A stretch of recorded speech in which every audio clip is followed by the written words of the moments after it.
Bueno, buenos días. Muchas gracias por la invitación, Giovanni. Para mí es un gusto compartir este tema tan importante el día de hoy con ustedes, que es el tema de los accidentes de trabajo y las enfermedades laborales y sus implicaciones jurídicas dentro de esa omisión por parte del empleador en el incumplimiento de las normas en materia de seguridad y salud en el trabajo y la posible consecuencia jurídica. En este caso vamos a hablar sobre la responsabilidad civil para las empresas privadas y la responsabilidad contenciosa administrativa o de reparación directa para las entidades públicas. Bien.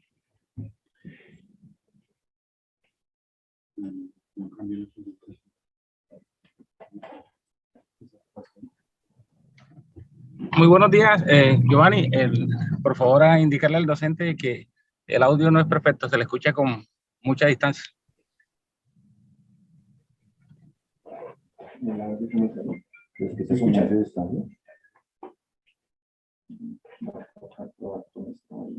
¿No se escucha bien? De pronto este puede ser también la conexión de la panel. Lo escucho bien acá. ¿Se escucha mejor? Está bien.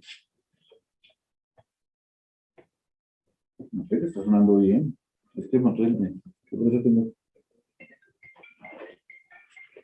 Yo conté compañero. Y ya pasa por la... Ya. Bien.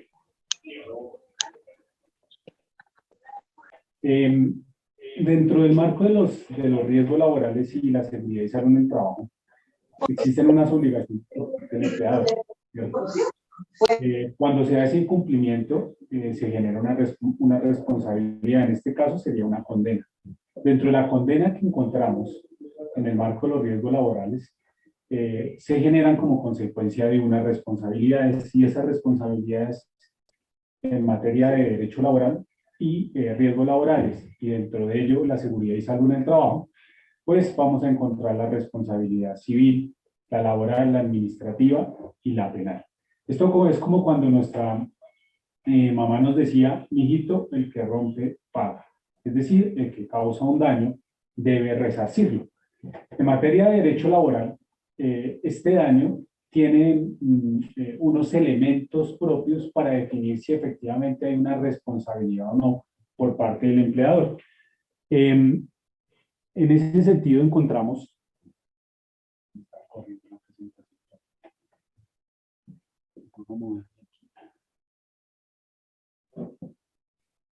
Ya cambió. Ya. Bien. En ese sentido encontramos en ese sentido encontramos esas responsabilidades que se generan como consecuencia de las obligaciones que tienen los empleadores en el marco de los riesgos laborales. ¿Cierto? Ahora bien, podemos encontrar dentro del Código Sustantivo del Trabajo, más específicamente, unos representantes del empleador.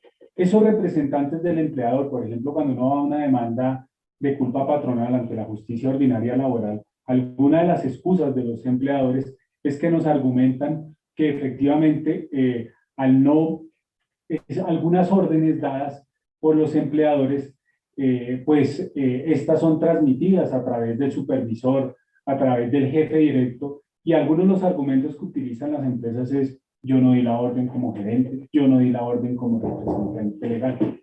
Pero se les olvida que se establece efectivamente dentro del Código Sustantivo del Trabajo que estas personas son representantes del empleador y actúan con la aquiescencia, con el permiso y con la autorización de ese empleador.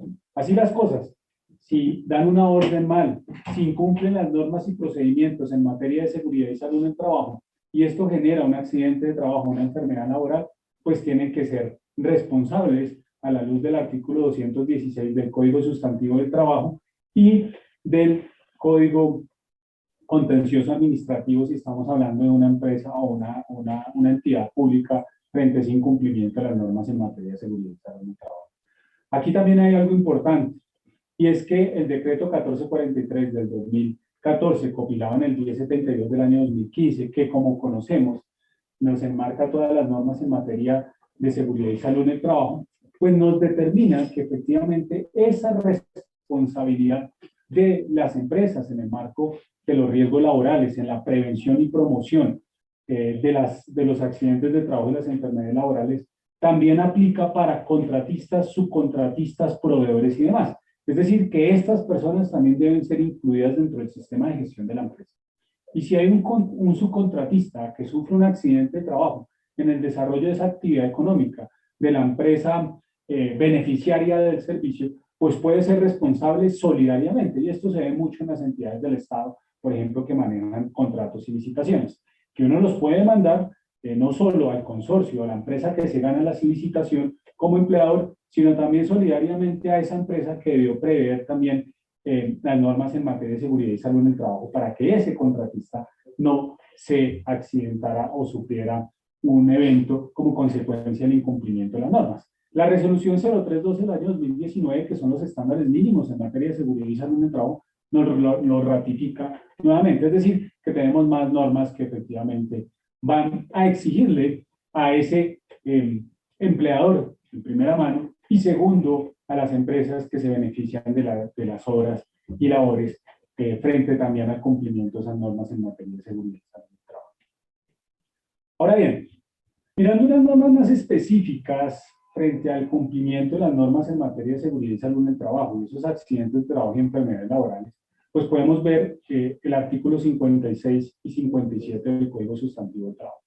Aunque podemos analizar normas desde la misma Ley 9 del 79, pero el Código Sustantivo del Trabajo, que sabemos que viene del año 1950, 52, 53, pues resalta en el artículo 56 que el empleador tiene unas obligaciones generales en materia de seguridad y salud en el trabajo. Y esto lo vamos a ver cómo se recoge al final con el, por ejemplo, el decreto 1295 de 1994, que es el sistema de riesgos laborales en su artículo primero. Y si miramos el artículo 57 del mismo Código Sustantivo, determina o nos aterriza un poco más esas obligaciones. Es decir, que ya nos dice, pilas empleador, usted tiene que cuidar a su trabajador de manera general, pero también tiene que crear unas condiciones de trabajo, unos sitios y lugares de trabajo adecuados y también suministrar unos elementos de protección. ¿Para qué? Para disminuir la exposición a un factor de riesgo. Que cuando ya lo traemos a un sistema de seguridad social con el artículo 48 de la Constitución Política de Colombia y se desarrolla a través de la misma Ley 100 de 1993 con su libro tercero, el sistema de riesgos laborales, y a su vez con el decreto 1295 del 94 que reglamenta la misma Ley 100 y un poco, digámoslo así, el artículo 48 de la Constitución, porque lo que hace el legislador es darle facultades al Ejecutivo para que en el decreto o en la Ley 100 reglamentara el decreto 1295 del 94. Por eso nace ese decreto 1295. Y en su artículo primero, mire lo que dice, que el sistema de riesgos laborales es el conjunto de entidades públicas y privadas, ¿cierto? Normas y procedimientos encargados de ¿qué? De prevenir, ¿cierto? Y de proteger al trabajador.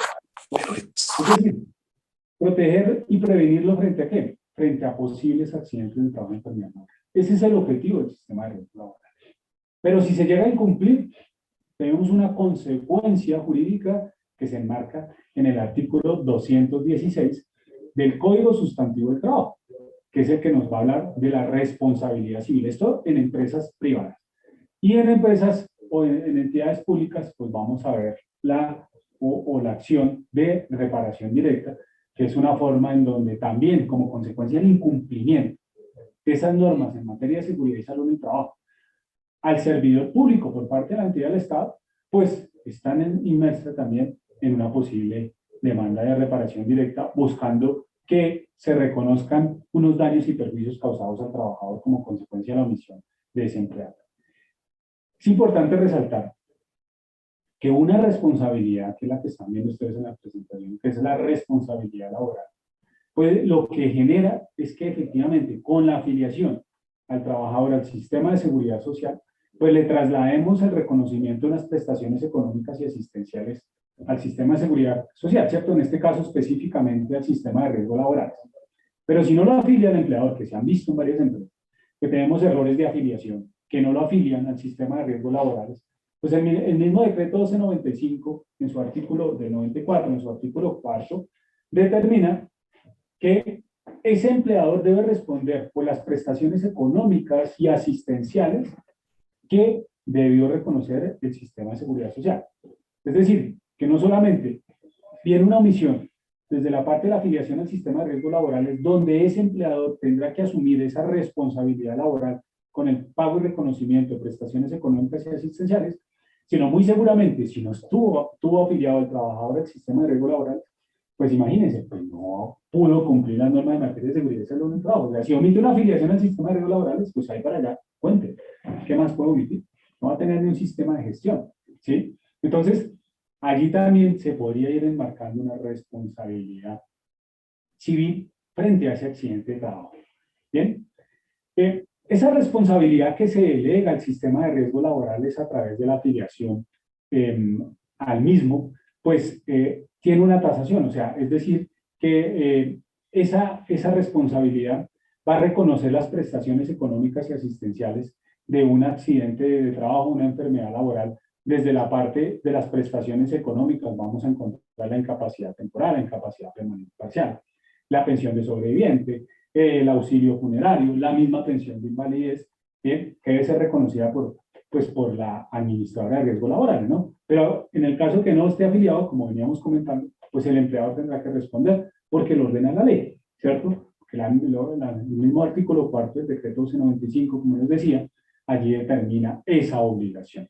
Ahora bien, esa responsabilidad laboral es tarifada, la encontramos dentro del sistema de riesgos laborales, nos dice cuánto debe pagar el empleador como consecuencia o la ARL como consecuencia de esa prestación económica asistencial. Ya está descrita en la misma norma. En este caso, en la ley 776 del 2002, allí nos dice cuánto nos vale una incapacidad temporal, 100%, ¿cierto? De la última cotización al sistema de riesgos laborales que hubiera hecho la empresa al trabajador del sistema de riesgos laborales. ¿Cuánto es la indemnización por una incapacidad permanente parcial? Que encontramos en la norma. ¿Cuánto se debe reconocer por una pensión de invalidez? ¿Cuánto por una pensión de sobreviviente de origen laboral? ¿Bien? Entonces, esta responsabilidad es tarifada, se delega al sistema de riesgos laborales, que si efectivamente no hay afiliación, no hay delegación y responde el empleado. Bien. Aquí, por ejemplo, encontramos en el marco de la jurisprudencia casos importantes que los podemos mirar y que de pronto podemos ver en nuestra particularidad, es que algunas administraciones desde la profesora, él sabe, el que se manda acá. Sí, murieron varios trabajadores, específicamente un trabajador murió, era un vendedor, murió en una bomba vendiendo, él estaba haciendo la visita a su cliente y él estaba vendiendo aceites y allí falleció como consecuencia del terremoto.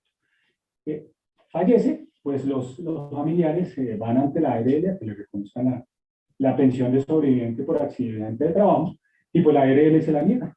Dice, no, aquí no hay pensión de sobreviviente porque es un terremoto, ¿cierto? Y eso es un caso fortuito, fuerza mayor, no tiene nada que ver con el trabajo. Y la Corte Suprema de Justicia, porque esto es un caso que llega a la Corte Suprema de Justicia, les dice, no señor, ustedes a ARL tienen que reconocer la pensión de sobreviviente trabajador, porque ya hoy en día la responsabilidad, esta responsabilidad laboral que se delega al sistema de riesgo laboral es una responsabilidad objetiva y se maneja con la teoría de un riesgo creado, ¿sí?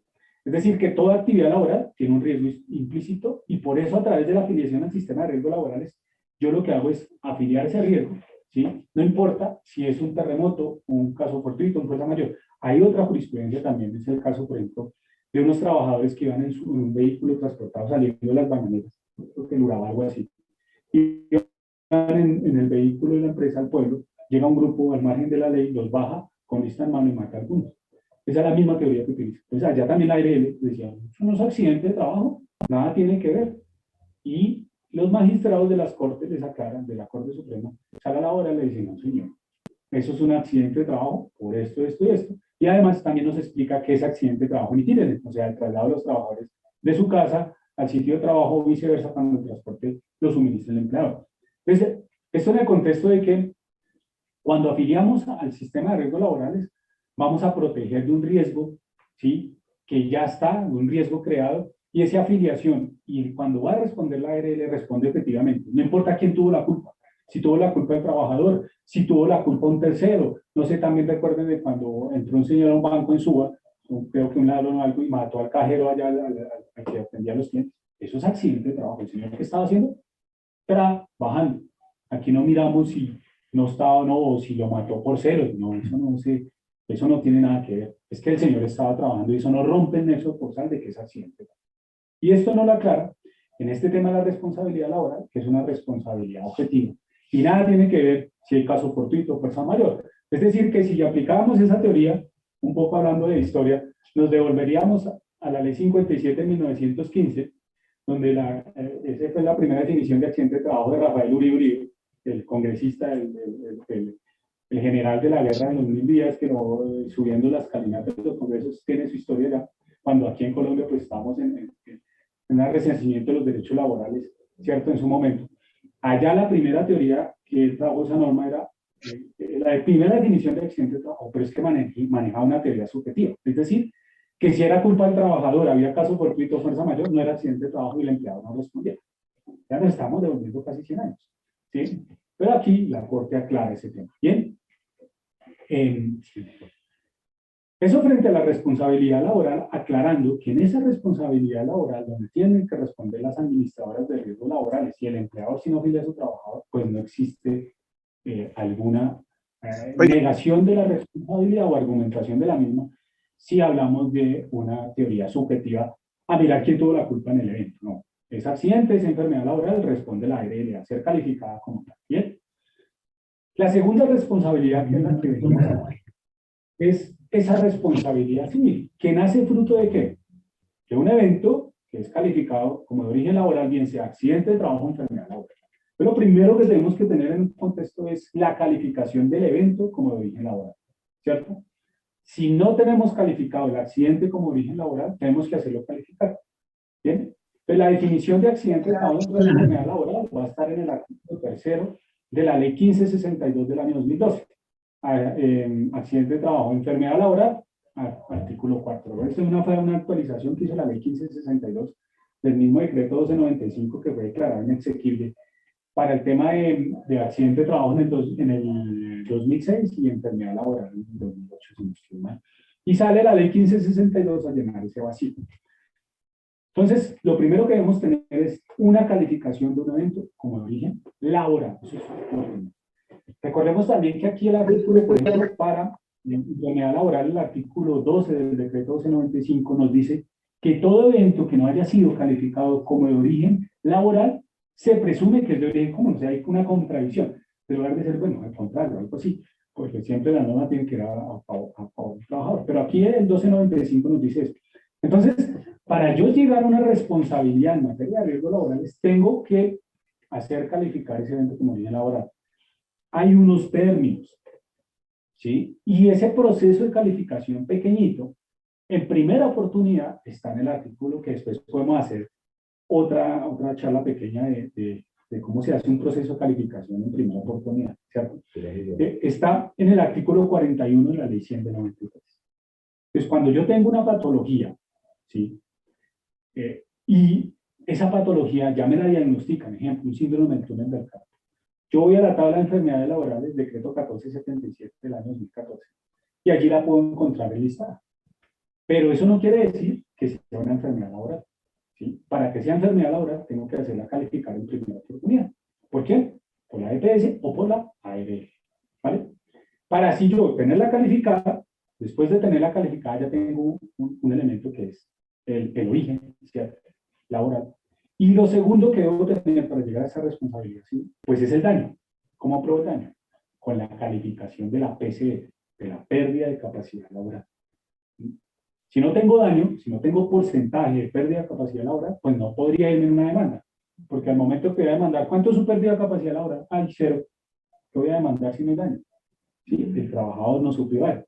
Entonces, debo tener el origen calificado del accidente de trabajo con la enfermedad laboral. Y debo tener también la PCL o la pérdida de capacidad laboral, que es el daño. La pérdida de capacidad laboral nos toca en un manual de calificación, que es el decreto 1507 del año 2014. ¿Vale? En ese también podemos hacer otra charla pequeña de calificación de PCL.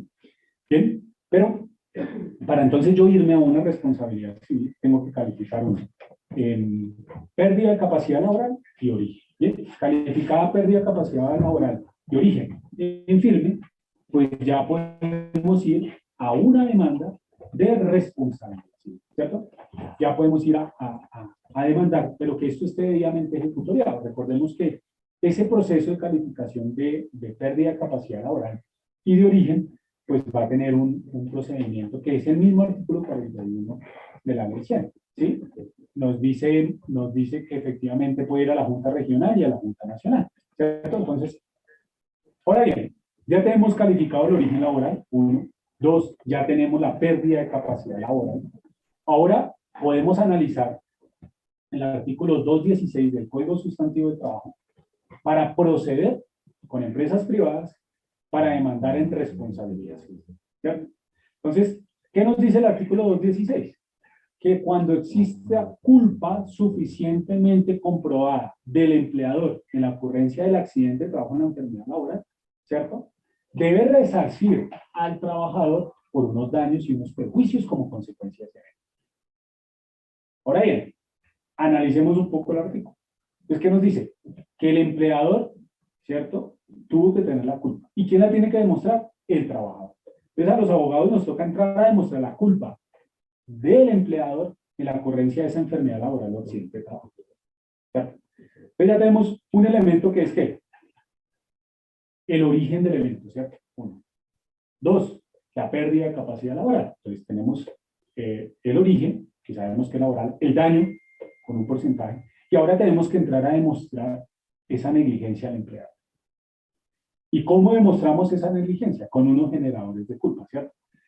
Esto, por ejemplo, para el 216, que es empresas privadas. Ahora vamos con empresas, entidades del Estado, ¿cierto? Pues ya nos toca irnos al Código Contencioso Administrativo, y allí en el artículo 90, pues nos habla de la demanda de reparación directa, que es un poco más complejo en el tema contencioso administrativo, porque no hay una jurisprudencia que enmarque qué lineamientos tiene frente a esa demanda de reparación directa por negligencia del empleador en las normas en materia de seguridad y salud en el trabajo, sino lo deja general para todas las demandas, ¿cierto?, de reparación directa por omisión del Estado. ¿Sí? Entonces nos toca demostrar eso. Esos generadores de culpa que tenemos, que se enmarcan en ese artículo 216 siguiente, encontramos, siguiente, por favor, esos generadores de culpa que pueden ser por negligencia, imprudencia, impericia y violación o vulneración de las normas en derecho laboral y en seguridad y salud mental, ¿cierto? Entonces, en diferentes eventos, en diferentes accidentes de trabajo, se puede configurar efectivamente que están estos generadores de culpa. ¿Bien? ¿Qué tenemos que hacer? Probarlos. Tener las pruebas documentales, testimoniales para ese evento. En enfermedades laborales, que me generaron unas recomendaciones, restricciones de una reubicación. Yo tengo un síndrome del túnel del carpo. Puede ser origen laboral, todavía no sé. Pero me genera una recomendación de restricción. Y mi empleador nunca me reubica. Me deja expuesto al mismo factor de riesgo. Yo ya tengo síndrome del carpo leve, ya es moderado o severo. ¿Tuvo la negligencia? Claro, no me hizo un proceso de reubicación. No disminuyó, ¿cierto?, la exposición al factor de riesgo. Por eso es que me enfermé. Por eso es que mi calificación ya es del 20-30%. O en un accidente de trabajo, un trabajo en alturas, no me capacitó para realizar ese trabajo en alturas. No verificó que yo tendría el permiso de trabajo en alturas. ¿Sí? No me suministró el elemento de protección personal adecuado, la línea de vida, la línea adecuada para esa actividad. Se rompió, me caí, me accidenté. Fallecí. ¿Sí? Así hemos tenido diferentes eventos y demandas que hemos llevado, ¿sí?, y que efectivamente logramos demostrar esa negligencia del empleador y que han salido avances en condenas, ¿cierto?, en contra de, pues, en las empresas al incumplir las normas en materia de seguridad y salud en el trabajo. Y recordemos que aquí estamos jugando o estas normas se crean no para, de pronto, digámoslo así, en derecho laboral para pagar una prestación económica, ¿cierto?, derivada de esa prestación del servicio laboral, sino aquí se está jugando la vida y la salud de la persona, la vida y la salud del trabajo. Es algo importante dentro del marco del derecho laboral y de las obligaciones de los empleadores. ¿Bien?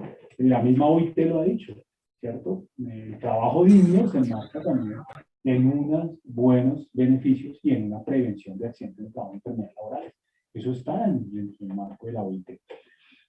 Tanto es así que en un estudio que hizo para el año 2006, hizo un plan 2006-2016 para que en Latinoamérica, ¿sí?, esas normas en materia de seguridad y salud en el trabajo no fueran normas de carácter prescriptivo, sino preventivo, que se manejaran a través de un sistema de gestión de la seguridad y salud en el trabajo. Pero es que Colombia tiene un sistema de gestión, ¿sí?, porque es algo que tenía que implementarse al darse en cuenta que esas normas en riesgos laborales de carácter prescriptivo no estaban sirviendo, sino eran más bien de carácter preventivo. Entonces, aquí tenemos que demostrar que la negligencia es cuando el empleador no acata las normas, incumple, sufre el accidente, vamos a indemnizar. Por imprudencia, puede ser imprudencia del mismo empleador o del mismo trabajador, pero para eso yo tuve que haber capacitado al trabajador y para ello también tengo que crear todos los procedimientos específicos para poder intervenir al trabajador que no vaya a hacer un evento. Recordemos que en la responsabilidad civil, en la jurisprudencia ha dicho que el empleador tiene que ser como el padre hacia su hijo. Si yo tengo un niño pequeño que está caminando hasta ahora, lo descuido a mi hijo, le dejo la puerta abierta, sale, pasa la avenida, no me despedí. Así es una comparación. Podemos ver que en algunos procedimientos se confía tanto el trabajador como el empleador, ¿sí?, y ocurre el evento. Pero ahí tenía que estar ¿quién? El empleador cuidando a su trabajador frente a ese evento. En ese incumplimiento de las normas en materia de seguridad y salud en el trabajo también generamos ¿qué? Hay unos generadores de responsabilidad. Es decir, si yo voy a una demanda, ¿qué tengo que entrar a probar? Pues unos elementos. Si no los pruebo, puedo perder la demanda. Entonces tengo que entrar a probar unos elementos, como les decía, y la Corte ha establecido que exista el evento, que exista una conducta, un hecho, ¿sí?, que generó ese accidente de trabajo. Bien, en el accidente de trabajo puede ser uno solo o unos pocos antes de ocurrir, ¿cierto? En la enfermedad laboral, aquí es un tema todavía que yo veo un poco más importante porque es probar cómo a través del tiempo, 1 año, 6 años, 6 meses, 2 meses, una exposición a un factor de riesgo por negligencia del empleador de no cuidar a su trabajador, pues se convirtió en una enfermedad laboral, ¿sí? Es decir, que la negligencia es un poco más fácil probarla por parte del empleador en esa enfermedad laboral, porque es el transcurso de un tiempo, de 1, 2 o 3 empleados, ¿bien? Ahora, también queremos probar que el autor del hecho referido haya obrado con negligencia, ¿cierto?, o dolo, un elemento subjetivo. En materia de seguridad y salud en el trabajo, vamos a encontrar siempre que la negligencia o dolo no va a existir, o sea, es decir, ningún empleador quiere que sus trabajadores se enfermen, ¿cierto?, de manera dolosa, o sea, yo quiero que se accidente, se enferme. No es así. En materia de seguridad y salud en el trabajo de derecho laboral, no es así. Pero, igual, ¿sí?, se tiene que efectivamente, al existir esa negligencia por parte del empleador en el cumplimiento de las normas en materia de seguridad y salud en el trabajo, pues se puede generar esa consecuencia jurídica.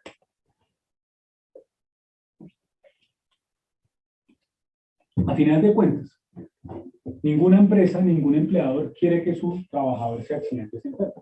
Pero por el incumplimiento de la norma en materia de seguridad y salud en el trabajo, de los procedimientos que tiene en materia de seguridad y salud en el trabajo, pues va a resultar enfermando a su trabajo.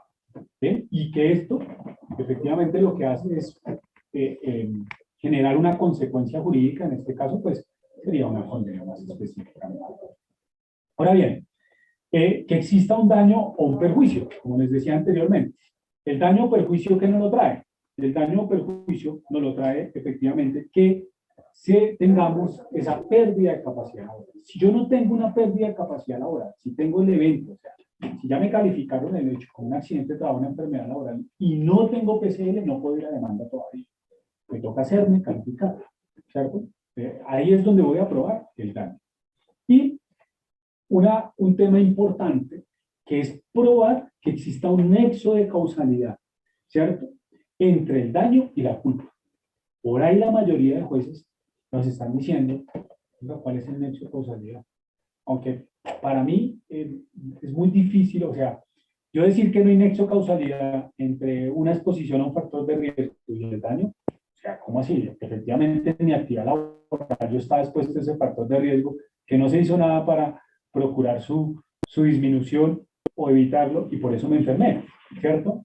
Esto puede decir, por ejemplo, que no exista ese nexo de causalidad entre el daño y el hecho causal. Mire, por ejemplo, yo lo pongo y en algunos casos eso no tiene que ser realista.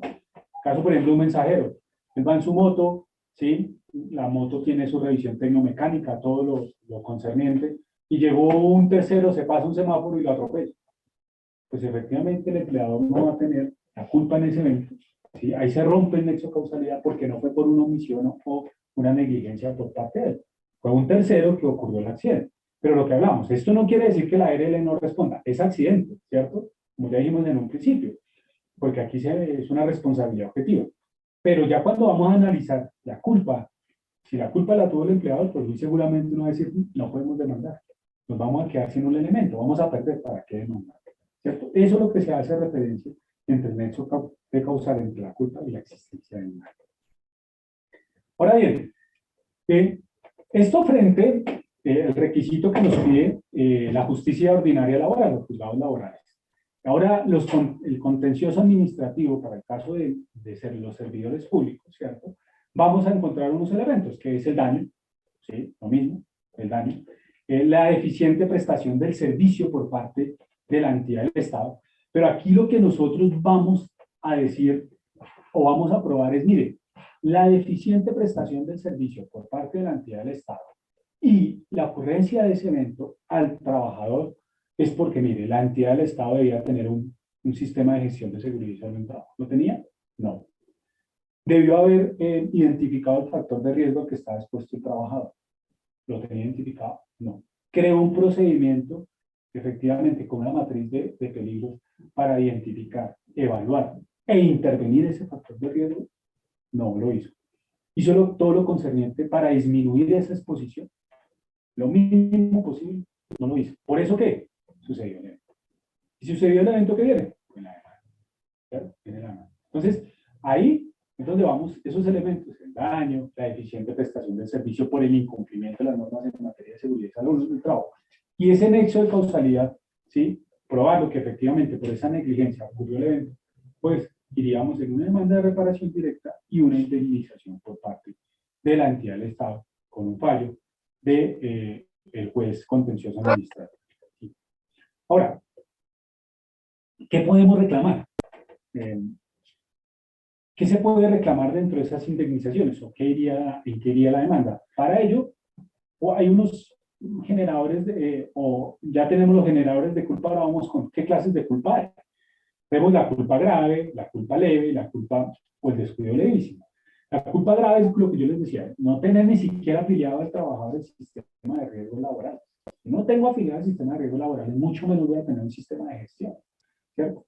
Entonces, esa es la culpa grave, un descuido gravísimo del empleado. La culpa leve es que yo tengo un sistema de gestión, como hay algunas empresas que lo tienen, pero es papel. Déjenme ver su sistema de gestión, acá está, y eso le muestran el papel a uno, los archivos Excel, pero venga, ¿dónde está cumpliendo usted?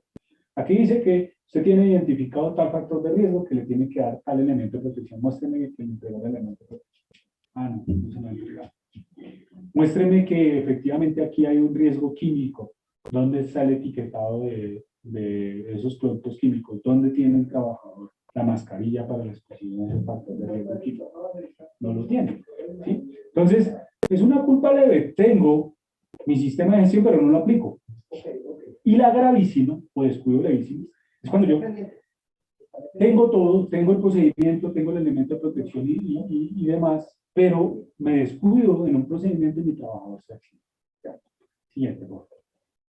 Esos son los generadores de culpa que en algún momento, pues, voy a verificar. Según el caso, yo entro a determinar cómo voy a hacer mi estrategia de demanda, ¿cierto? Como entonces, si aquí tengo esto, si tenía estar capacitado o no, pues tengo que comenzar a armar mi demanda, porque pues todos los casos no son iguales, cada uno viene de manera particular. ¿Qué te da esa responsabilidad? Hay unas características propias de esa responsabilidad. Esa responsabilidad civil se genera fruto de una relación laboral, ¿cierto? Toda relación laboral implica una responsabilidad. Ah, pues es que yo no tengo una relación laboral, tengo un contrato de prestación de servicios, pero cumplí horario y demás. Ah, nos toca primero configurar un contrato de realidad, ¿cierto? Y después irnos a la responsabilidad civil. O sea, en un solo proceso lo podemos hacer, claro que sí lo podemos hacer. ¿Bien?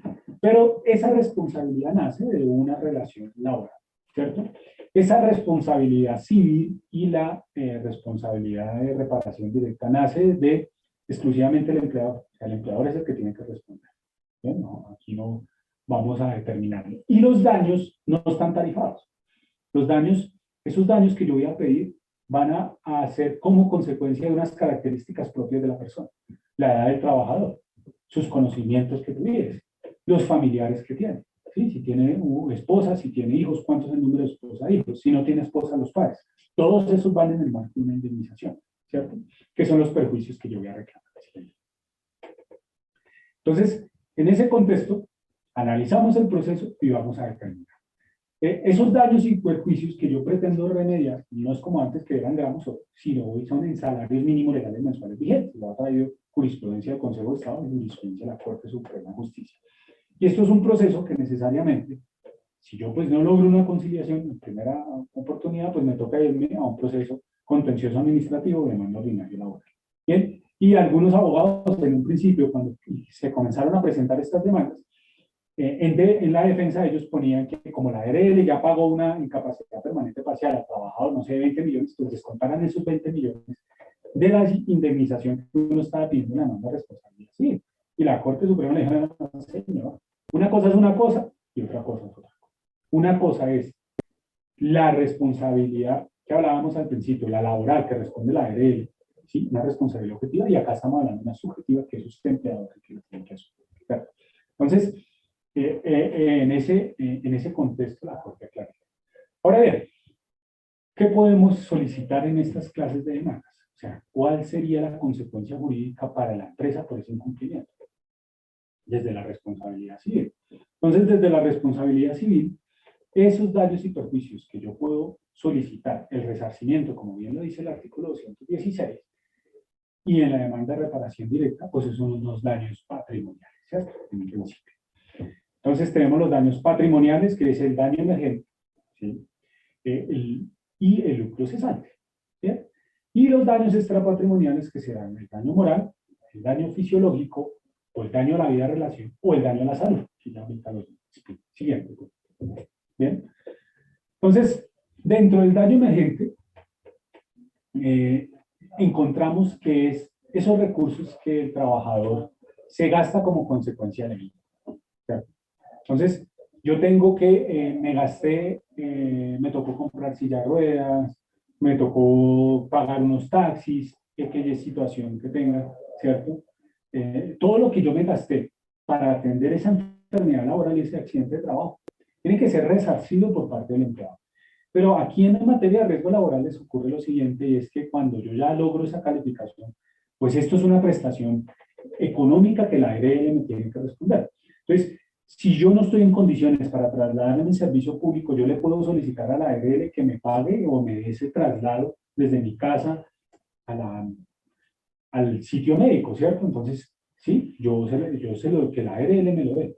Entonces, en riesgos laborales casi el daño emergente, no hay cómo probarlo porque ya lo suministra la ARL.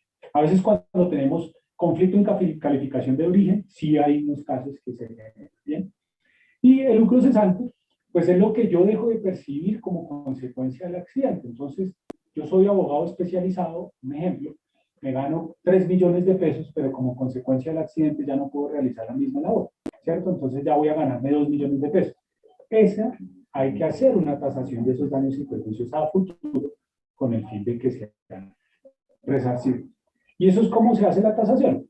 Por ejemplo, yo tengo 40 años, todavía me quedan por vivir 35 años más, entonces se hace ese cálculo que la Corte ya lo establece. Sí. Bien, esto se hace con enfermedad laboral, con accidente de trabajo, con muerte de trabajo. Bien. Tenemos, por ejemplo, aquí tenemos un ejemplo de un resarcimiento de daños, un trabajador que tiene 30 años, bien, el salario promedio de él es 1.500.000 pesos, él fallece como consecuencia de un accidente de trabajo, la expectativa de vida es 75 años, aunque ahorita ya creo que subió un poco a 78 años para los hombres, las mujeres tienen una expectativa de vida más. Y aquí lo vamos a hacer 1.500.000 por 12 meses que tiene el año, ¿cierto? Por 45 días, por 45, perdón, que son años que le faltan por vivir, tengo un valor de 810 millones que podría ser el valor de esos daños patrimoniales. Ahora, recuerden que la Corte ha establecido que hay que restar un porcentaje del 30% de lo que él se gastaba y demás, ¿cierto? Pero también hay que hacer un IPC para ese valor. Siguiente. Hemos encontrado en jurisprudencia del Consejo de Estado, donde ha establecido una escala de esos daños, de los daños, por ejemplo, de los daños morales, ¿sí? Teniendo en cuenta la pérdida de capacidad laboral. Y lo segundo indemnizado pues, serían esos daños morales, ¿cierto? Dentro de los daños morales tenemos unos daños morales subjetivados y objetivados. Es el dolor, la angustia, todo lo que la persona representa tener un evento de salud. No solo para ella, sino también para los familiares. Nosotros sabemos el tema de una cirugía, el tema de una recuperación, cuánto nos cuesta, solo el hecho de usted tener que entrar a un baño en bastón con la pierna que no se la puede mojar, de tener el pie allá arriba, eso es un proceso, ¿cierto? Que puede tener una afectación a la persona y más cuando a veces las patologías son largas en recuperación. Y todavía más cuando el empleador no reubica al trabajador y usted logra una recuperación funcional, que es su etapa de incapacidad, llega a la empresa y no hay una reubicación y usted se vuelve a agravar su condición de salud, ¿cierto? Entonces, esos daños morales subjetivados y objetivados es lo que yo puedo ver, los subjetivados es lo que la angustia que representa la persona siguiente, pues tienen que ser resarcidos. Y mire lo que nos dijo el Consejo de Estado en una jurisprudencia. Entonces, por ejemplo, para una pérdida de capacidad laboral, este sí, todavía no me lo he aprendido, pero me acerco aquí un poquito, si ustedes lo alcanzan a ver ahí, ¿sí? Nivel 1, que es la víctima directa y relaciones afectivas, que sería el cónyuge, paternos y familiares, es decir, hijos también van acá, ¿cierto? Con una pérdida de capacidad superior al 50% del daño moral, son de 100 salarios mínimos legales mensuales. Es decir, que le está diciendo al juez, usted ya no puede pasarlo porque antes era subjetivo. Entonces dice, para mí son 15. No, mire, tienes que con esta tabla, si usted tiene una pérdida de capacidad laboral, usted tiene que resarcir al trabajador en 100, a los hijos y a los padres en 100 salarios mínimos legales mensuales. ¿Cierto? Si tiene una pérdida de capacidad laboral igual al 40% e inferior al 50%, son 80 salarios mínimos legales mensuales vigentes. ¿Sí? Si usted tiene una pérdida de capacidad laboral superior al 30%, inferior al 40%, es 60 salarios mínimos legales mensuales vigentes. Si es igual o superior al 20%, inferior al 30%, 40 salarios mínimos. Y si es igual y superior al 10%, inferior al 20%, 20 salarios mínimos. Y si es igual o inferior al 1%, perdón, del 1 al 10%, 10 salarios mínimos. Estamos hablando que con una pérdida de capacidad laboral menos del 10%, lo tienen que indemnizar, así sea con 10 millones de daños morales. ¿Sí? Así sea 10 millones. A uno, entonces, sería 10 millones para mí, 10 millones para mi esposa y mis 2 hijos, por ejemplo. Entonces ya estamos hablando de 40, 50 millones en proceso. Pero, previo a ello, ¿qué? Debemos probar todo lo que hablamos anteriormente. Si no tenemos el daño, si no tenemos la calificación de PCL, y si no tenemos las pruebas para demostrar que fue negligencia del empleado, pues no es un proceso que podamos acabar. ¿Bien? Pero si tenemos todos esos elementos, sí lo podemos hacer. Mire, sigamos mirando el nivel 2. Relación afectiva número 2, consanguinidad civil, abuelos, hermanos y nietos.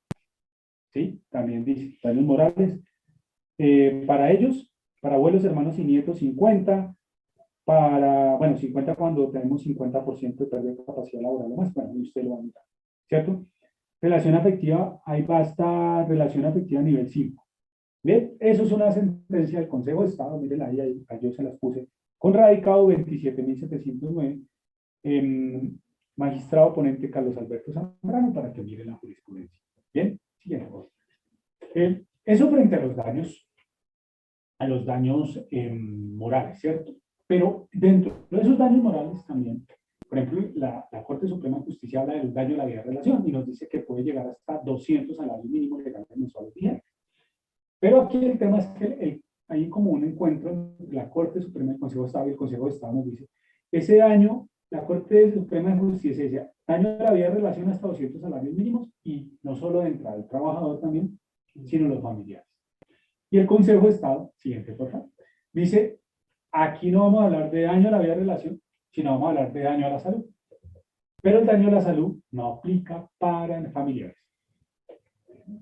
Lo que dice el Consejo, no aplica para familiares, solo para el trabajador. Porque el que sufre el daño a la salud es ¿quién? El trabajador. Entonces nos dice, mire, ese daño a la salud para el trabajador, vean, va, pérdida de capacidad laboral superior al 50, 100 salarios mínimos. Y así igual que la otra tabla baja.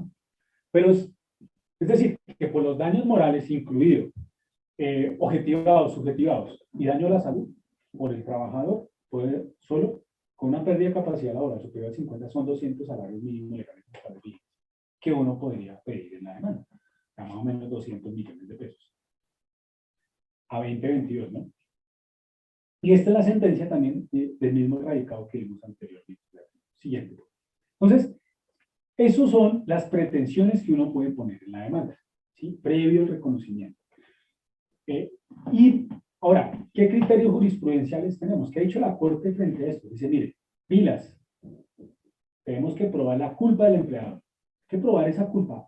¿Cómo fue el evento? ¿Por qué fue el evento? ¿Y qué debió haber hecho la empresa para prevenir ese evento? ¿Cierto?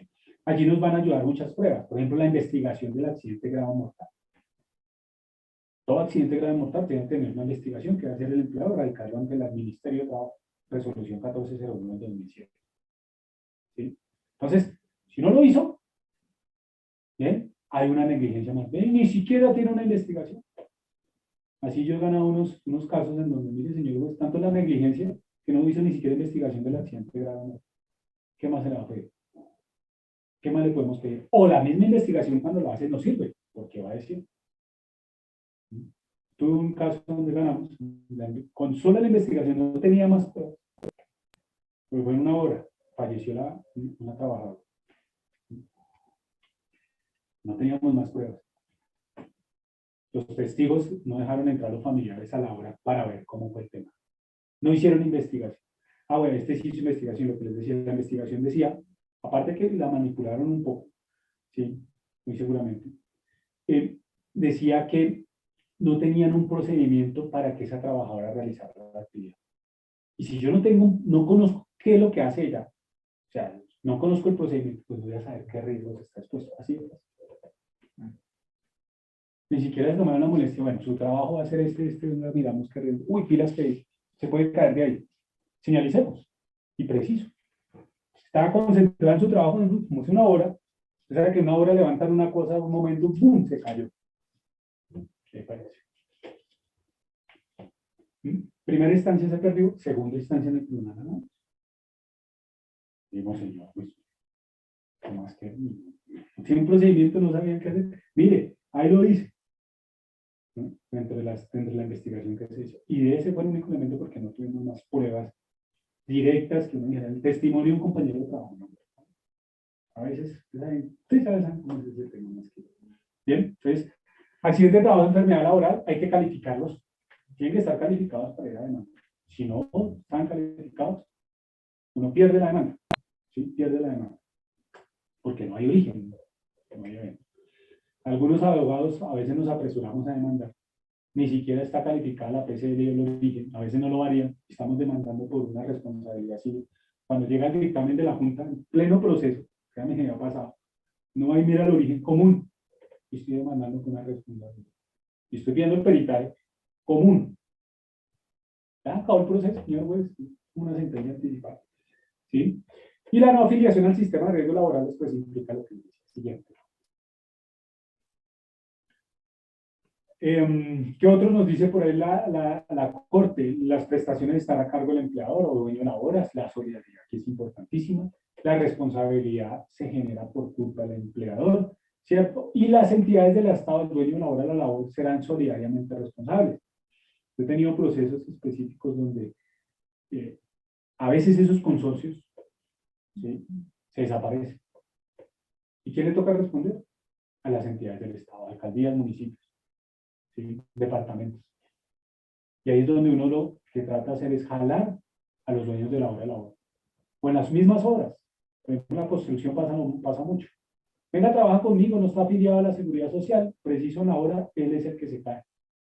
Y lo llevó una persona, un subcontratista, ese subcontratista por allá no vuelve a la obra.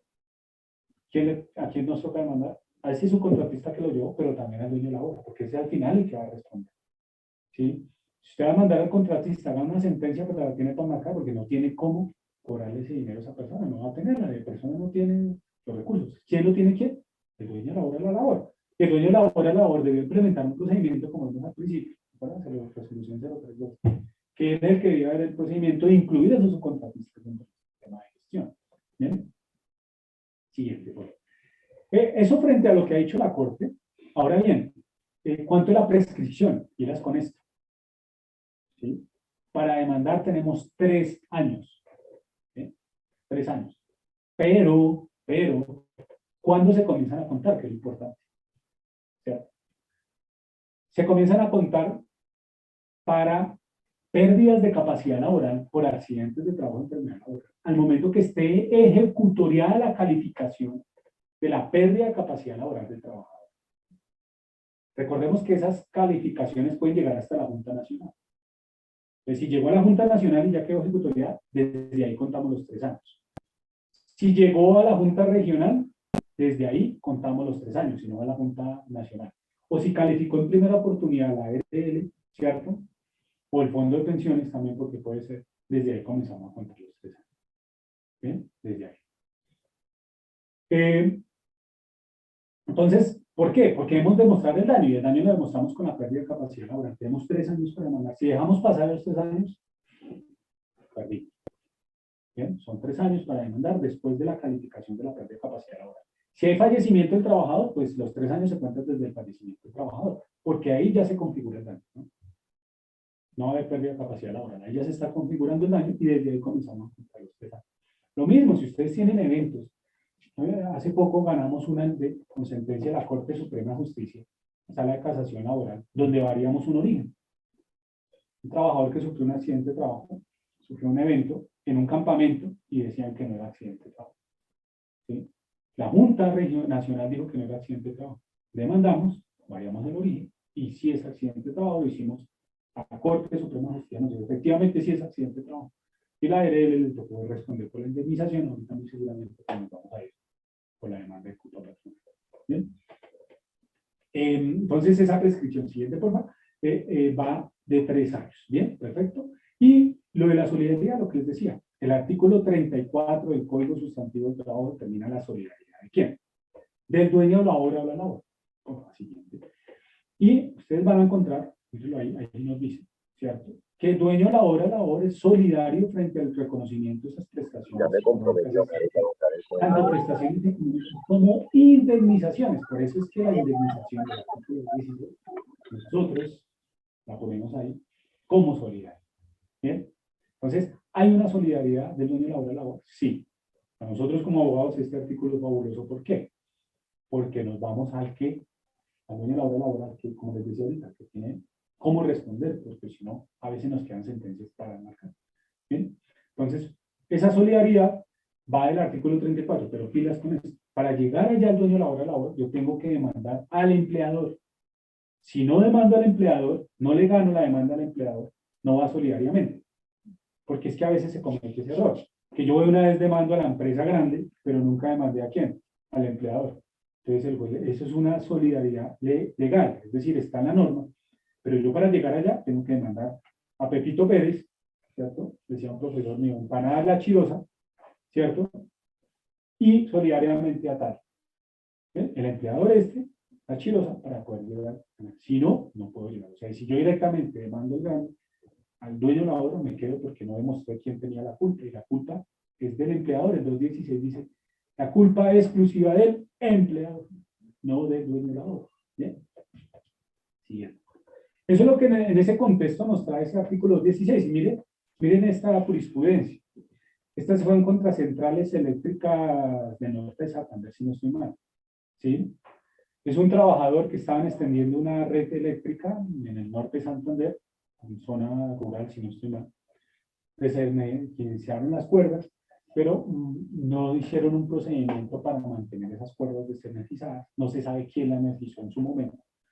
Y allá sufrió, siguiente, un choque eléctrico, un trabajador que sufrió graves lesiones, ¿cierto? Entonces, mire, en primera instancia, imagínense que los jueces, el juez laboral dice que no, que eso que es la culpa patronal, que eso no, que ya con la incapacidad permanente parcial y la indemnización que da la ARL, ya listo, no hay nada más.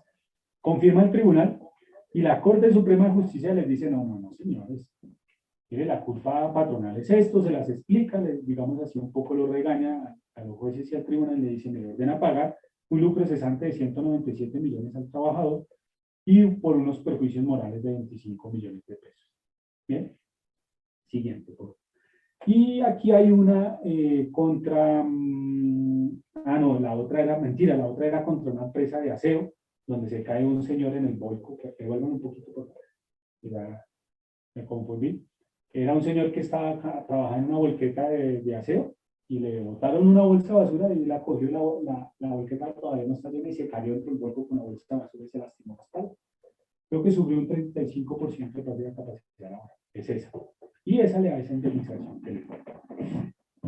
Y ahora sí la otra. Y esta, que sí es contra centrales eléctricas Norte de Santander, de la desindensización de la pierna. Mire todo lo que toda la afectación del trabajo. Quemaduras de segundo y tercer grado en diversas partes del cuerpo, inmovilización de la pierna. Él quedó con pensión de invalidez. Lo que pasa es que no sé, de pronto la demanda no sé cómo la presentarían, la verdad no he mirado bien el caso siguiente. Pero esta es una sentencia que uno dice, para mí es muy poco lo que le dieron a ese trabajador con todo lo que quedó. En segunda instancia le dan un lucro cesante, una indemnización casi de 71 millones de pesos, y parece que por técnicas de casación no casaron, a pesar que estaban pidiendo un poco más. Pero igual, bueno, ahí tenemos una indemnización. Dentro de la experiencia que nosotros hemos tenido ya demandas en contra del IMPEC, que han salido antes, ¿sí? Por esta reparación directa, y hemos tenido también demandas en contra de algunas alcaldías, algunos municipios también, por solidaridad, en donde se han ganado indemnizaciones a los trabajadores, una que llegó alrededor de 350 millones más o menos, otra que llegó pues como por 50 millones, pero más o menos es dependiendo del caso en que estos procesos pues se pueden dar.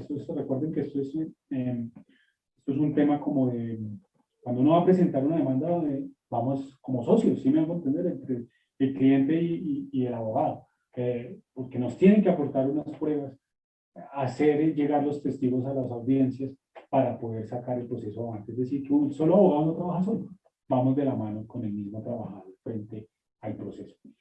Y recordemos que la Organización Internacional del Trabajo ha señalado que el trabajo en condiciones dignas, ¿cierto? También tiene una protección desde la parte de la seguridad y salud en el trabajo. Es más, saca la seguridad y salud en el trabajo como parte de la seguridad social. Para él es independiente. No la tiene allá como seguridad social, sino independiente. Tanto así, la OIT está llevando a ese nivel la seguridad y salud. Siguiente, creo que ya acabamos. Entonces, no sé, muchas gracias. No sé si tengamos preguntas, Giovanni. Preguntas de los asistentes, ¿acordados? Por el chat, ¿no? Estamos mandando. Hay una pregunta. Aquí hay una pregunta, doctor. Señor. Tengo una duda sobre el inciso primero del artículo 3 de la ley 1562 del 2012, en el que hay una duda sobre accidente. En una ocasión a mí me habían dicho que si yo voy saliendo del trabajo, también me cubre como accidente al coger el transporte. No. La norma acá en Colombia no es tan proteccionista. Lo que les decía, tenemos el artículo tercero del decreto de la ley 1562 del año 2012. Mire lo que dice. Dice que es accidente de trabajo en itinerario cuando el transporte lo suministra el empleador, desde la casa del trabajador a su lugar de trabajo o viceversa. Entonces hay un elemento, y es que ese transporte lo suministra el empleado. Si no está suministrado el transporte, no es accidente de trabajo. ¿Sí? Es decir, que su merced saliendo de su casa al trabajo y se subió en el Transmilenio, o se fue en bicicleta, o se fue en su carro, en su moto, le pasó algo, no es accidente. Solo sería accidente si el empleador que tiene ruta de transporte lo recoge en el paradero y rumbo al trabajo, el bus, la ruta se estrella, además, eso sería accidente de trabajo. O el que decía la jurisprudencia, y esto lo aclaró una jurisprudencia la que les decía del tema de unos trabajadores que fueron interceptados en el bus que le suministraba la empresa y fueron interceptados por un grupo armado, los bajaron, los mataron, y allí la corte dijo que era accidente de trabajo en itinerario. Y dice que uno de los elementos es que el transporte sea suministrado. Más, no lo dice directamente, pero uno lo entiende, que dice que ese transporte tiene que ser contratado con una empresa de turismo o de servicio especial. Y es muy difícil ganar ese proceso. Sí, es que en una ocasión, en una capacitación, nos han mencionado que muchas veces lo decían que no, pero que sí era. No, por eso tenía la duda que yo había leído ese artículo en lo que usted dice. Sí, no alcanza. Colombia no lo dejó tan proteccionista para los trabajadores.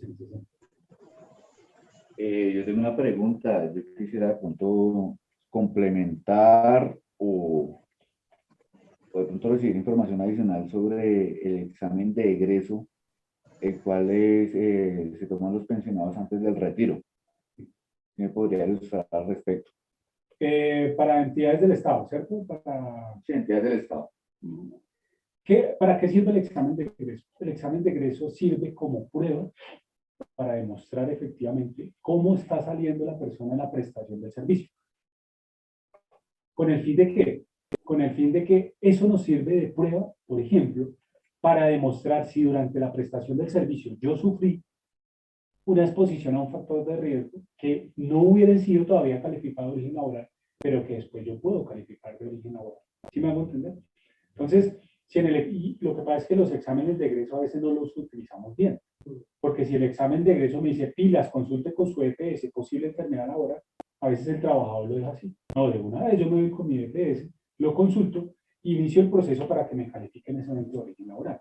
Si no tengo origen laboral, hago calificar la PGL y yo le digo a la empresa, mire, yo me enfermera, hágame un favor. ¿Esto de origen laboral? Ayúdenme a responder. Para el marco, por ejemplo, de aquel servidor público que está con ley 100. Si yo estoy con un régimen especial, pues ese examen también me va a servir para manera de indemnización, si más adelante pues puede dar una deficiencia en ese sentido. ¿Sí? Pero eso es un elemento importante. Lo mismo el examen de ingreso. Los exámenes ocupacionales sirven para eso. Son elementos probatorios para demostrar la enfermedad laboral. El examen de ingreso pues va a decir cómo ingresó usted, si ingresó bien, no tenía ninguna condición de salud. Los exámenes periódicos para determinar efectivamente si está ocurriendo alguna enfermedad. Y el examen de egreso para que quede que tiene una patología o que ya ha sido calificado, por ejemplo, de origen laboral, ya con patología de origen laboral, o tiene una condición de salud que tiene que ser calificada. Ya, ese examen de egreso se presenta después de que uno ya pasa la renuncia por efectos de retiro, o generalmente es posterior a la terminación del vínculo laboral. Llegar juego sustantivo a tiempo de y lo mismo las entidades van a poner un término, que también son 5 días. ¿Sí? Si yo no voy, renuncio a ese examen de egreso, me puedo quedar sin esa prueba. Por eso le dicen, tiene que asistir en los 5 días, o si no, usted renuncia, pero se queda sin esa prueba. Eso no quiere decir que yo tenga una patología y me la califique en el origen laboral y me quede, no. Pero sí me quedo sin esa prueba muy seguramente. Aquí en el chat tenemos 4 personas levantando la mano. Entonces, en orden de levantada de mano, vamos a darle espacio para la pregunta. Fabio Galeano. Fabio Galeano.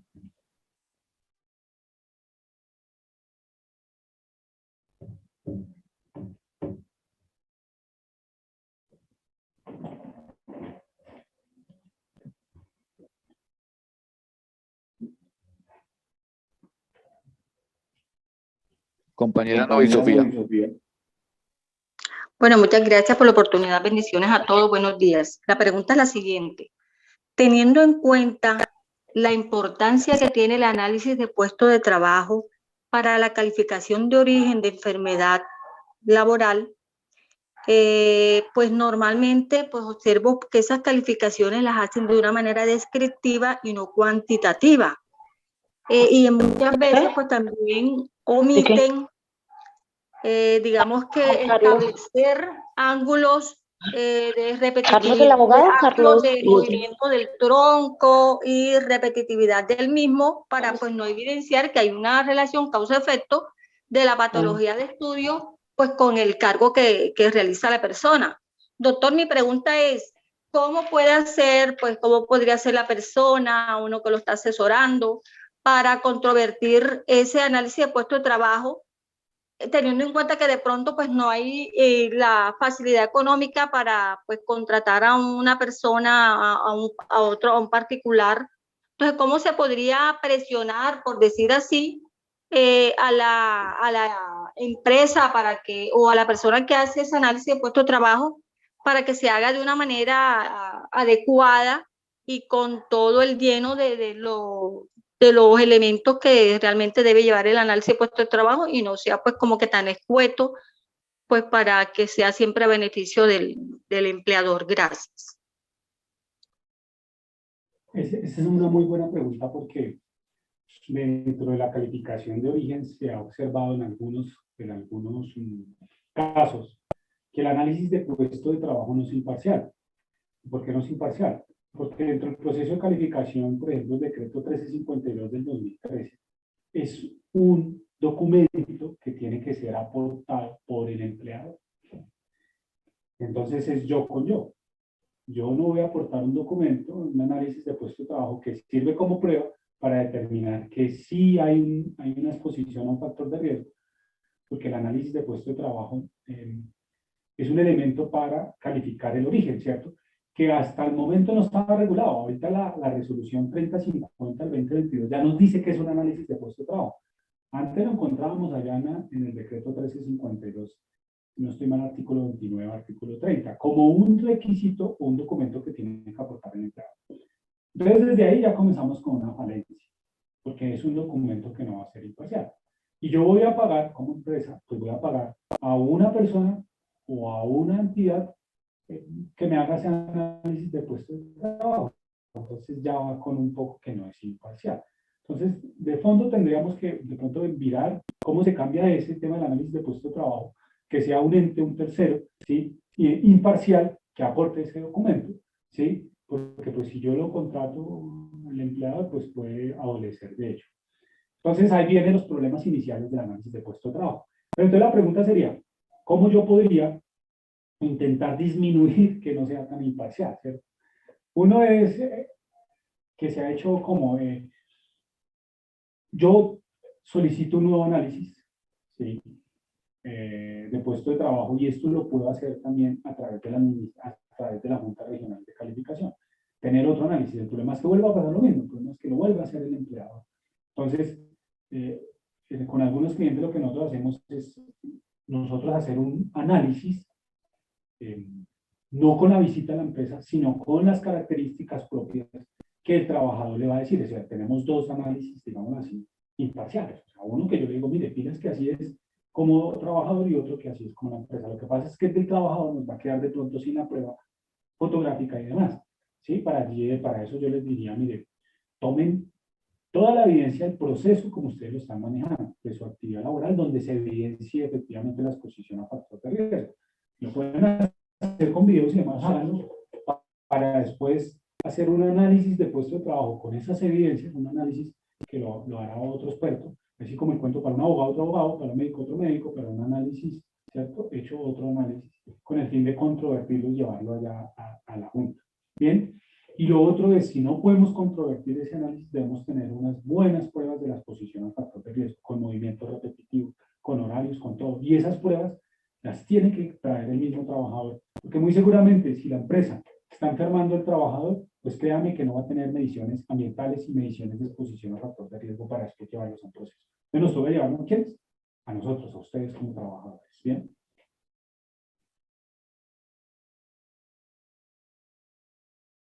¿Qué otra pregunta? José Saavedra. José Saavedra.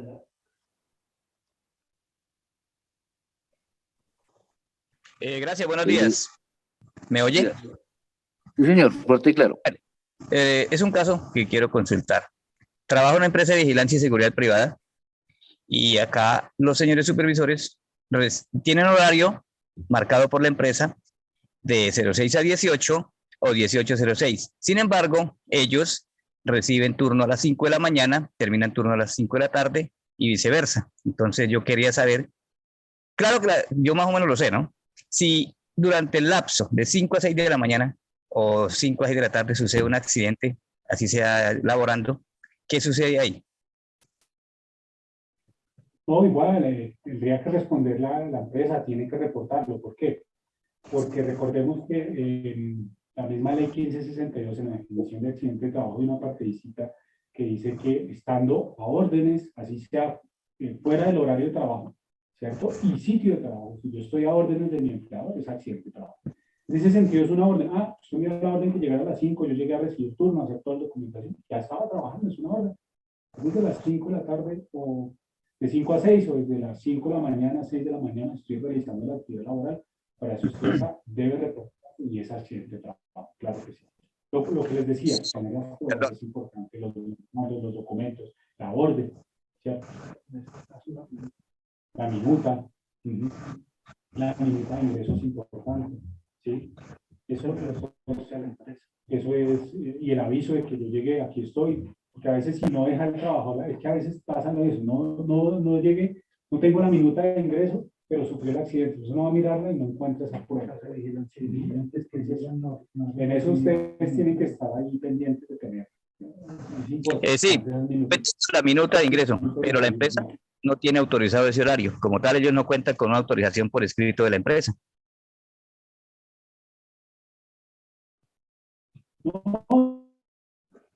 Ellos cuentan. Muy seguramente.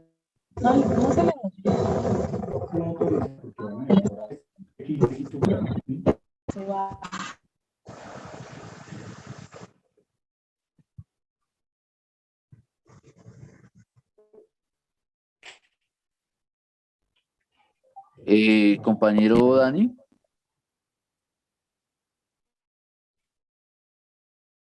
Gracias, Oscar. ¿Ahí me escuchan? Sí, señor. Bueno, no. En primer lugar, al expositor agradecerle por la información que nos da y aprovecho el espacio para saludar a los compañeros y compañeras ya acabándose este año. Dejarles pues un saludo de Navidad, ojalá pasarlo al lado de las familias y bueno, que se aproveche esta época para reflexionar y que el otro año pues fortalezcamos la unidad en la confederación y la unidad en la articulación con los demás sectores. Este tema es muy importante, ¿cierto? Para nosotros como trabajadores. Personalmente me presento, pues Dani Moreno, pertenezco al sector aéreo, parte operativa. El sindicato cumplió 7 años de fundación. La base de los trabajadores que fundaron la organización, que empezamos con 36 y llegamos a ser alrededor de 400, la base precisamente fue personal con recomendaciones médicas, en su inmensa mayoría personal que por las condiciones de las asignaciones o los oficios, que es el cargue y descargue de las aeronaves, pues llegó a tener esta, y tiene, porque eso no ha cambiado, esta condición de recomendados médicos. Y bueno, yo sencillamente quería hacer como unas reflexiones sobre el tema como trabajadores organizados pues en sindicatos y en la confederación, pienso que debemos apelar a esas experiencias precisamente que tenemos nosotros en nuestros puestos de trabajo, en nuestras organizaciones, y concluiría yo que este es un problema político, ¿sí? Porque es un problema de intereses entre trabajadores y empresarios, ¿cierto? En ese sentido, la salud se convirtió también en una fuente de explotación, la salud de los trabajadores, y no los trabajadores que gozan, digámoslo, de una salud, pues, mínimamente bien, sino los trabajadores que se afectan precisamente porque hoy vemos que en muchos sectores de producción lo que se está haciendo es súper explotando a los trabajadores, y la consecuencia sin duda es que tengamos empresas que lo que hacen es acabar el cuerpo humano, la salud, en lo físico y en lo emocional. Y entonces vemos un entramado de instituciones, ¿cierto? El interés del trabajador es estar bien, ¿sí? Es tener sus ingresos. El interés del empresario es explotar a ese trabajador. Entonces, todo este aparato que se montó luego de la Constitución de 1991, lo que nos trae en concreto es eso, que se explota, ¿cierto? Se volvió negocio.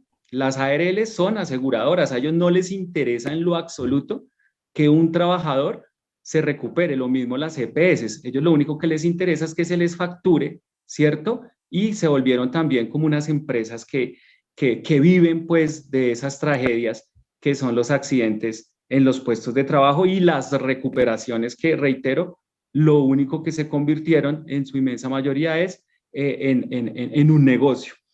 Entonces, desde ahí, compañeras y compañeros, me parece que el enfoque que nosotros debemos tener como trabajadores es precisamente una reforma, perdón, no una reforma, un cambio estructural, sí, porque la salida sin duda no es jurídica. Hay que apelar claramente al conocimiento que se ha venido desarrollando a raíz de esta problemática y sin duda, como táctica, debemos acudir a los estrados judiciales para que desde allí se le reconozcan pues unos derechos a los trabajadores que han omitido las empresas, pero también debemos trabajarle alternamente y la salida más importante es precisamente esa, ¿no? Que le demos nuestro grado de conciencia política, entendamos que este régimen no le importa en lo absoluto la salud del trabajador, el bienestar del trabajador, sino todo lo contrario. Y desde allí empecemos a construir las salidas políticas desde nuestras competencias como organizaciones sindicales. Yo les dejé unos insumos en el chat, ojalá para que los revisen y a manera pues de diagnóstico y a manera también de propuesta para que le trabajemos en ese sentido. Entonces, un fraternal saludo a los compañeros de la Junta Directiva Nacional, a todos los asistentes y bueno, de nuevo reiterar el agradecimiento al expositor por los elementos que nos da para seguir enfrentando esta situación, ¿vale? Muchas gracias. Gracias. Yo tengo una pregunta, doctora, de una vez. En la exposición que usted estaba diciendo, hay cosas que nosotros debemos hacer como sindicato antes, no sé si de pronto los compañeros están escuchando, antes de llegar a una demanda, antes de llegar a un proceso jurídico. Y creo que hay varios abogados que nos han dicho eso, que ustedes no es que ya sucedió el evento, entonces ya es, ahí sí contratamos un abogado. Entonces, básicamente nosotros como representantes de los sindicatos, ¿qué es lo que debemos hacer? O sea, puede ser, vemos unos factores de riesgo, este tipo de factores, y como usted decía, hay unos factores de riesgo que están identificados y de pronto están en el libro de que los identificaron, hicieron eso, pero realmente cuando vamos a la práctica no se está aplicando eso, sino solamente es por si de pronto el Ministerio de Trabajo llega o llega alguien. Pero nosotros, por ejemplo, cuando yo represento a Cruz Verde, nos damos cuenta que sí, tienen un bonito todo, contratan gente y están ahí, pero cuando ya llegan los eventos adversos, cuando llegan ya que suceden accidentes laborales o las consecuencias de los accidentes laborales, entonces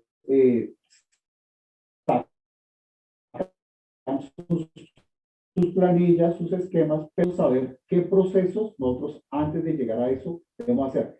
tutelas, de pronto para solicitar mapas de factores de riesgo, comprobar que esos mapas existen, o qué es lo que hay que hacer, doctor? Sí, efectivamente, en el marco del sistema de riesgo laboral, el objetivo propio es, por eso la definición dice que son todas esas entidades públicas, privadas, normas y procedimientos. Dentro de esas entidades, digamos así, privadas, que también hacen parte del sistema de riesgos laborales, pues están los sindicatos, ¿cierto? Están ahí, deben estar ahí. Con el fin también de cumplir, ¿qué? El objetivo del sistema de riesgo laboral, que es lograr la prevención. Lo primero que tenemos que lograr, prevención. Entonces, en esa pregunta que su merced hace, es importantísimo. ¿Qué tendrían que ustedes hacer? Pues verificar si la empresa sí está cumpliendo con esas actividades de prevención y de protección. Entonces, ejemplo, sabemos que en tal compañía hay una exposición alta a factores de riesgo químico, biológico, y ya hemos visto compañeros o trabajadores con enfermedades de origen laboral en ese contexto. Ejemplo, temas cancerígenos. Hablemos de las asbestosis, ¿sí? Entonces, ahí es donde toca estar pendiente de que, venga, ¿qué actividades usted, compañía, diseñó para la prevención, esa matriz de peligros, esa identificación? Déjeme ver qué está haciendo para intervenir ese factor de riesgo. Porque es que la mayoría de enfermedades laborales, ¿sí?, que se están presentando hoy en día son porque se está fallando en las actividades de medicina preventiva del trabajo, en esas actividades para evitar las posibilidades de factor de riesgo. Tenemos trabajadores enfermos con recomendaciones y restricciones, pero que no están siendo acatadas y cumplidas por parte de la empresa. Entonces eso lo que agrava la condición de salud del trabajador por esa exposición a factor de riesgo, o bien sea una enfermedad de origen común agravada por el trabajo, que termina ¿qué? Disminuyendo la condición de salud del trabajador, y después ya para la empresa se convierte en un problema. Cuando tuvo en un principio los elementos para evitar que continuara esa exposición. Entonces lo que tenemos que hacer, o lo que tendrían que hacer, es verificar, uno, que se estén cumpliendo las normas en materia de seguridad y salud en el trabajo frente a la identificación, ¿cierto? Y control de esos factores de riesgo. Y dos, cuando se presente el evento, ¿cierto? Tratar de estar ahí acompañando al trabajador frente a la recolección de esas pruebas tan valiosas que son en un proceso judicial. Porque a veces, y yo he encontrado casos en las demandas, ¿cierto? En que uno tiene muchos problemas para llevar o probar la culpa al empleado, porque como tiene a la mano el alcance de ocultarlas o de manipularlas, si me hago entender con las investigaciones y demás, pues ahí es donde uno queda corto como abogado del mismo trabajador, ¿sí? Porque no las va a tener. Entonces, si voy a llevar testigos, no tengo de pronto testigos que me acompañen. Sí, por ejemplo, en actas de que te interrumpí, doctor. No sé si de pronto o yo estoy picando, yo no sé.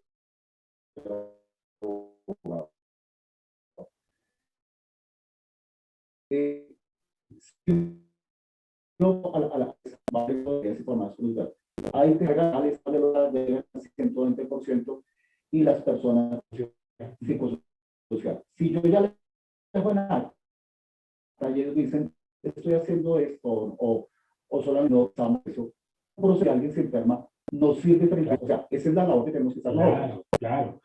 Ahí ustedes actúan como una, digámoslo así, yo lo asemejaría como un COPAS, ¿sí? El COPAS tiene que advertirle al empleador, pilas con este factor de riesgo que está enfermando el trabajador. ¿Qué va a hacer usted? ¿Quién tiene la obligación de actuar? El empleador, ¿sí? Entonces, ahí está el sindicato diciendo, mire, nos estamos excediendo las horas. Mire que tantos trabajadores ya han sido incapacitados por el tema de factor de riesgo psicosocial. Y un elemento del factor de riesgo psicosocial, ¿sí? Un elemento de exposición interno, ¿cierto? De esas condiciones de salud, pues es el tema de sobrecarga laboral y exceso de horas laborales. Claro, eso va a incluir. Lo que pasa es que a veces cuando no se tiene la prueba, por ejemplo, la pregunta que hacían ahorita el análisis de puesto de trabajo, cuando yo voy a hacer calificar esa patología, el morbing, ¿sí? Como una enfermedad de origen laboral o un estrés, un trastorno de ansiedad, un estrés de más, no voy a tener los elementos para hacerlo, pero si llega esa prueba tan importante de que me dicen, mire, aquí el sindicato se pronunció, ¿cierto? Le exigió al empleador que pilas que se están escribiendo las horas, tenemos una encuesta o tenemos ¿cómo le digo yo? Una tablita, un documento donde dice, mire, tantos trabajadores se están pasando, tantos trabajadores están enfermos, ¿sí? Eso nos va a ayudar sobre todo a demostrar que sí hay una culpa, que se avisó, y ahí es donde se muestra la culpa, la negligencia de la empresa para controlar esos temas, ¿sí? Tiene que hacer una intervención rápida, porque el factor de riesgo psicosocial, en unos 2, 3, 4 meses, depende de la persona, nosotros respondemos igual a una exposición, a un estrés, ¿cierto? Pues puede provocar una enfermedad. Y a veces nos quedamos cortos en esas calificaciones de origen por no tenerlas. Carácter preventivo, todo lo que se observe, que se vea, que pueda enfermar al trabajador, le pueda ocasionar un accidente, informarlo. ¿A dónde? Copia al comité paritario y copia a el área encargada de seguridad y salud del trabajo de la compañía. Entonces, el comité paritario, ustedes le pasan copia y el comité paritario en sus reuniones mensuales tendrá que tratar ese tema. ¿Sí?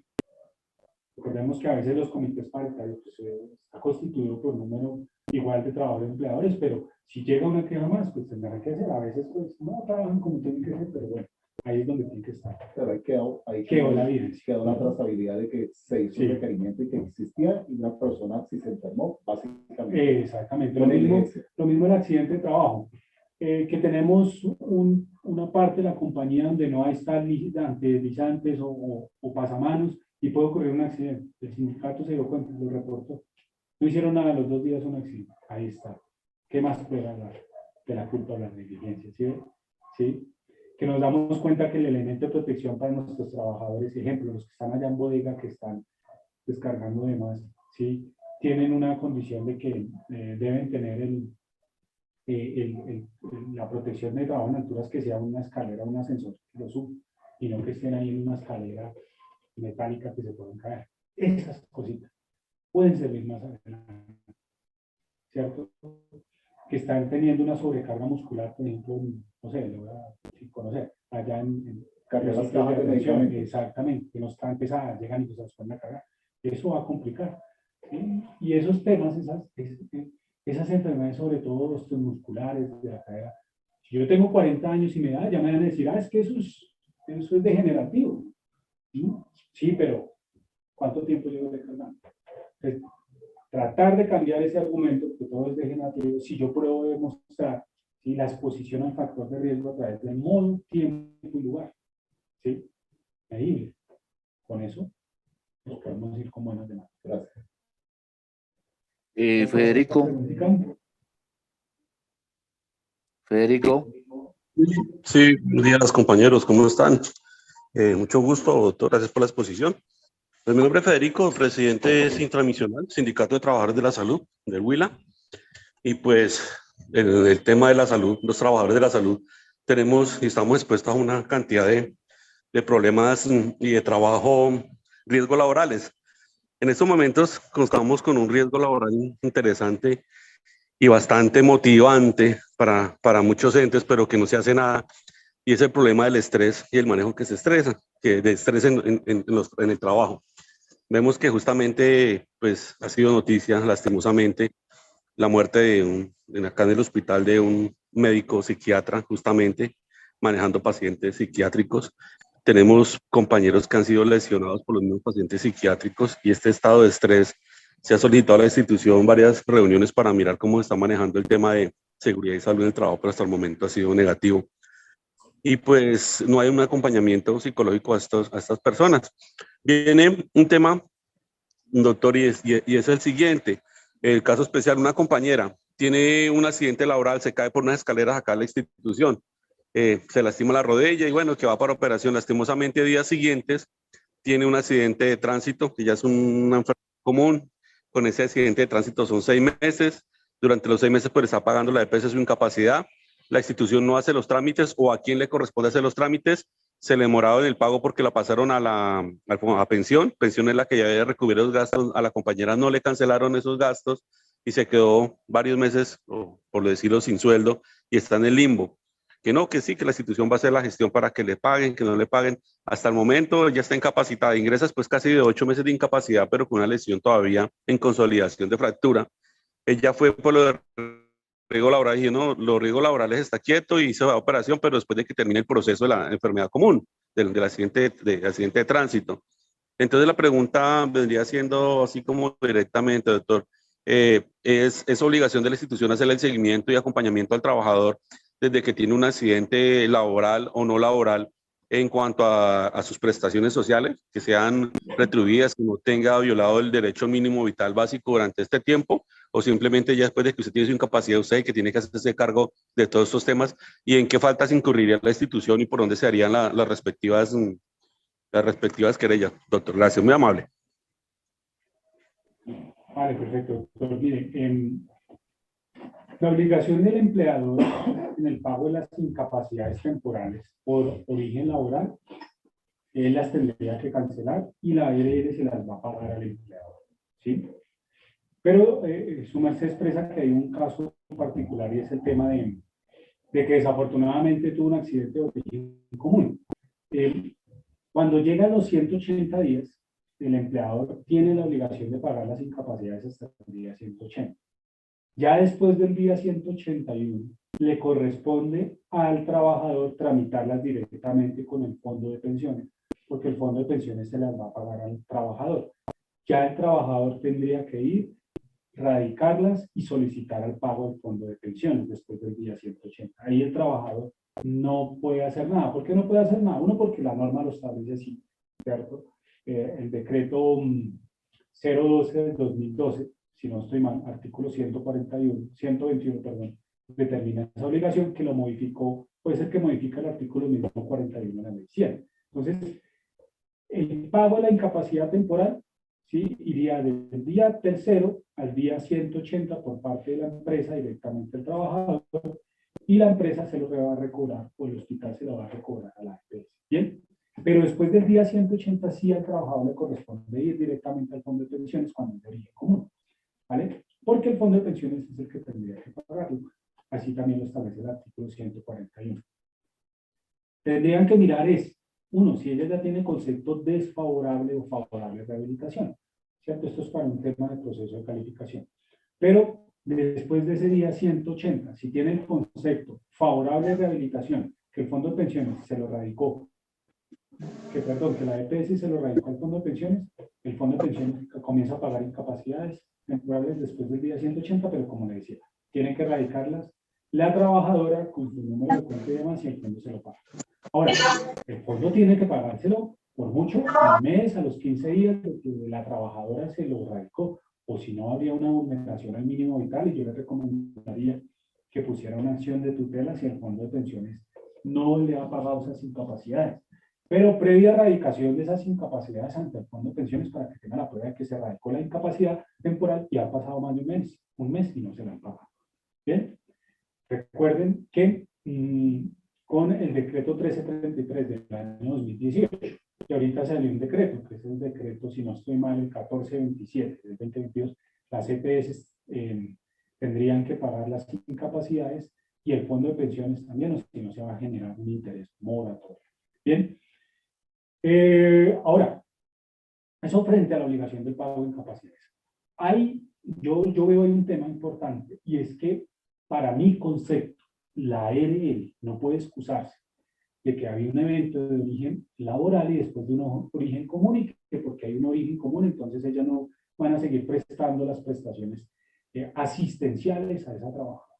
No, el proceso de rehabilitación funcional es uno, tiene que ser. Aquí tenemos que irnos a unos principios del derecho a la salud, ¿cierto? Y el derecho a la salud es un derecho fundamental y tiene que haber una prestación del servicio oportuna y de calidad, así sea de origen común o de origen laboral por parte de la EPS a la trabajadora. Entonces, es decir, que ella tiene que decir, mire, es que aquí está este diagnóstico y este proceso de la rehabilitación funcional, no se lo voy a hacer a la EPS, no se lo voy a hacer todavía porque es de origen laboral, no, tiene que ser oportuno, o sea, también puede ir una tutela en contra de la EPS. Présteme el servicio de rehabilitación funcional por las dos patologías que yo tenga, una de origen laboral y otra de origen común, para que sea un proceso de rehabilitación funcional rápido, eficiente y que tenga una rehabilitación, digámoslo así, ocupacional, en un solo contexto, porque si no puede haber dos rehabilitaciones ocupacionales, una patología aquí y allá, no, que es una misma prestación de un servicio o una actividad que realice la funcionalidad. Bien. Lo mismo, podría ponerse una acción de tutela en contra de la misma EPS y la ARL por no prestar el servicio de salud rápido, porque puede haber una condición de salud que se agrave por esa negligencia. Compañero Fabio. Buenos días, doctor, compañeros. Muchas gracias por la capacitación, que está muy interesante. Doctor, yo laboro para una empresa que se llama British American Tobacco. Yo he sido víctima de acoso laboral desde el 2016, en donde me mejoraron el cargo, me quitaron comisiones, viáticos. Gracias a todas las activaciones que hice el comité de convivencia, de todas las quejas que puse, logré demostrar que fue una enfermedad laboral, el origen. En este momento voy por mitad de camino, pues por decirlo así. La pregunta es la siguiente, o sea, hay para complementar una pregunta que hizo un compañero ahorita, que como sindicato identifica los factores de riesgo, sobre todo psicosociales, que están más de moda. Yo digo que también es importante concientizar a cada individuo, cada trabajador, para que cuando se sienta acosado laboralmente, active el comité de convivencia. Porque eso, lo que hagamos en contra del empleador o en contra de los supervisores, de los gerentes, de estas personas, nos va a servir para demostrar la causalidad de ese origen como tal de la enfermedad. Entonces, en primera oportunidad me calificó la EPS como laboral, la ARL apeló y se fue para la regional y me calificaron de origen laboral, se fue para la nacional y me calificaron de origen laboral, porque yo seguí consultando y aportando más historia médica y seguí activando comité de convivencia, que ustedes saben que el 75% son los gerentes, los empleadores. Entonces, cuando activamos estos comités es un malentendido en contra del empleador, pero si somos nosotros, sí nos aplican todo el peso de la ley con los reglamentos de trabajo. Entonces, la pregunta, doctora, ahí que es, para determinar la pérdida de capacidad laboral, yo el diagnóstico que yo tengo es trastorno mixto de ansiedad y depresión, es un tema psicosocial. Para determinar la pérdida de capacidad laboral, hay unas tablas también para los temas psicológicos, cómo se mide este tema. Entonces, quería como saber. Y lo otro, teniendo en cuenta que ya tengo calificada esa enfermedad laboral, ¿cómo puedo exigir yo, o de qué manera puedo exigir para que me reubiquen de puesto de trabajo, me devuelvan a mi cargo de supervisor, que supuestamente es el mismo grado al que me tienen actualmente, y que es el que me ha generado todo el riesgo psicosocial y ya una enfermedad laboral? Gracias, doctor. Bien, frente a la primera pregunta, se puede revisar el manual de calificación de invalidez, que es el decreto 1507 del año 2014. Míreselo en la parte, en el capítulo, si no estoy mal, 11 y 12, que es el que habla de la calificación de las patologías de origen laboral, en este caso, bueno, las patologías de orden laboral no, sino todas las patologías pueden ser de origen laboral o común, de orden psicosocial, ¿cierto? Y ahí va a encontrar la tablita de cómo se califica. Recuerde que se va a encontrar el manual y tiene que mirar la patología principal y dependiendo cómo se esté realizando ahorita su condición, su tratamiento médico, pues hay que mirar sobre el factor principal. El factor principal se puede ver a través de historia clínica, a través de consulta. Bueno, ahí miran la tabla y usted puede tener más o menos una explicación de cuánto le daría de eficiencia por ese rol laboral, ¿cierto? Por esa deficiencia, por esa patología, más el rol laboral ocupacional que lo va a encontrar en el mismo manual. ¿Bien? Y en la segunda pregunta, frente... se me olvidó. ¿La recuerda, por favor? ¿Me recuerda la segunda pregunta?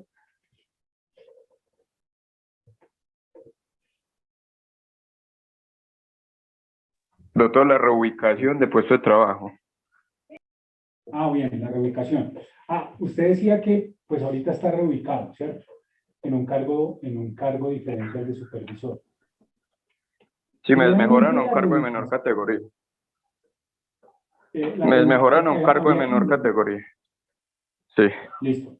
Entonces, el proceso de reubicación hoy en día ya está reglamentado específicamente. Está reglamentado en una resolución que es la resolución 3050 del 2022.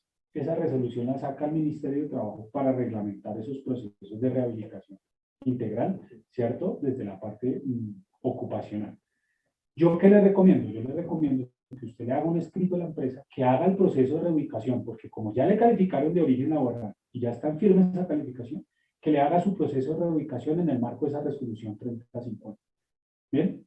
Mírela antes, léala un poquito donde dice las obligaciones de la ARL, las obligaciones del empleado, las obligaciones del mismo trabajador.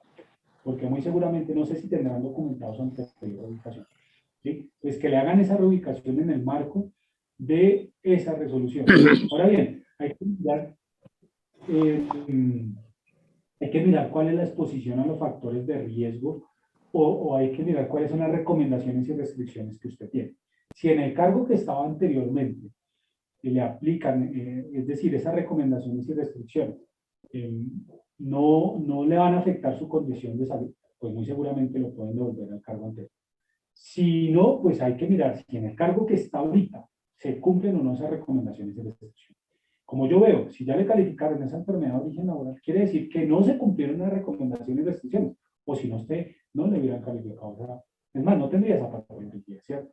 Entonces, hay que decirles con un derecho de petición también, venga, vamos por el cargo que usted me tiene, mire mi recomendación, miren el cargo, no se cumple, no se cumple, no se cumple, por esto, y va dejando más pruebas también, su merced, para probar el tema de la responsabilidad, ¿cierto? Civil, porque vean, recomendaciones versus el cargo, no las cumple, me sigo enfermando, ¿sí? Aparte de que ya saben que es una patología de una actividad laboral, sigo en exposiciones al factor de riesgo que están haciendo. ¿Bien? Ah, sí, doctor, porque la idea es que tener como un reintegro pues que sea integral, en donde pues eso me mejore y me pueda rehabilitar pues de una manera adecuada. Porque de hecho pues lo que me generó el estrés fue el cargo que estoy actualmente. O sea, ellos tienen que hacer si yo hago un proceso de verificación de cumplimiento de las recomendaciones, tengo que hacer una reubicación acorde con sus recomendaciones y restricciones. Si no lo cumplo, puede agravar la condición de salud del trabajador, ¿sí? Entonces, usted puede tener una reubicación porque tenía una patología anterior, no sé, otra patología, pero hacen una mala reubicación y pueden afectar la parte psicológica del trabajador con una mala reubicación. Muy seguramente eso fue lo que pasó en su caso, ¿cierto? Entonces, no la cumplieron, hay que dejar la evidencia y hay que decirles, mire, esta resolución dice cómo reubicarlo, hagan un favor con la ayuda de la ARL, díganme cómo va a reubicar. Si no lo cumplen, hay una sentencia desde el año 2017, más desde el año 2012, que habla del derecho a la reubicación laboral y de tutela, y se puede poner una tutela exigiéndole a la empresa que le hagan una buena reubicación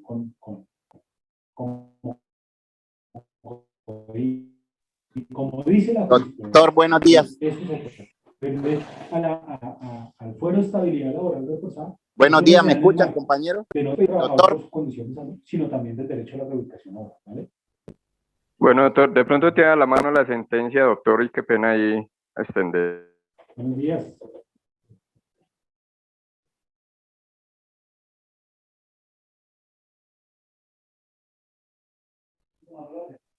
Buenos días, doctor. Habla Javier Abadía, ¿me escuchan?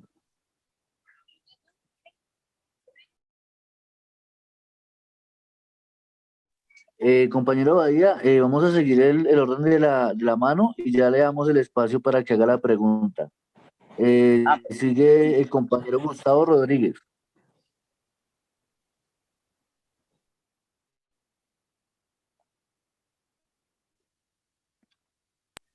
Sí, muy buenos días para todos. ¿Me copian? ¿Me copian? Gustavo Rodríguez, ¿me copian?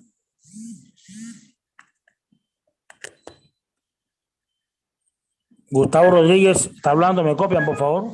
Fuerte y claro, Gustavo, fuerte, lo escuchamos. Ok, bueno. Primero que todo, pues, agradecer al expositor tan excelente exposición, muy buena y temas importantes del día a día. La pregunta es, si una vez ya está ratificado el origen, ya está confirmado el origen, se procede a calificación, se da calificación por pérdida de capacidad laboral, se remite el pago de la indemnización según el decreto 2644 o la empresa también tiene que pagar alguna indemnización. Esa es la pregunta.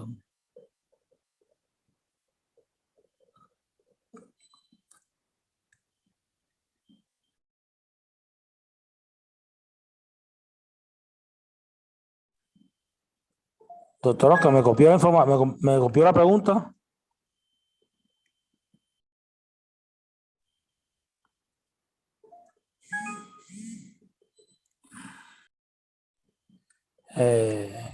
Me copiaron la pregunta, doctor Oscar.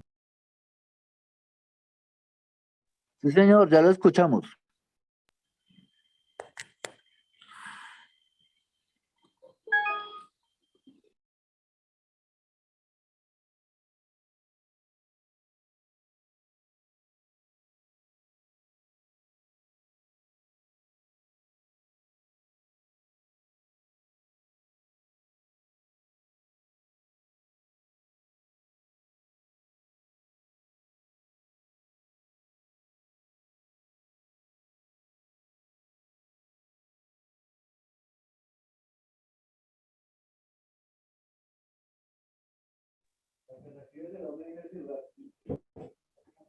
Ya, ¿sí?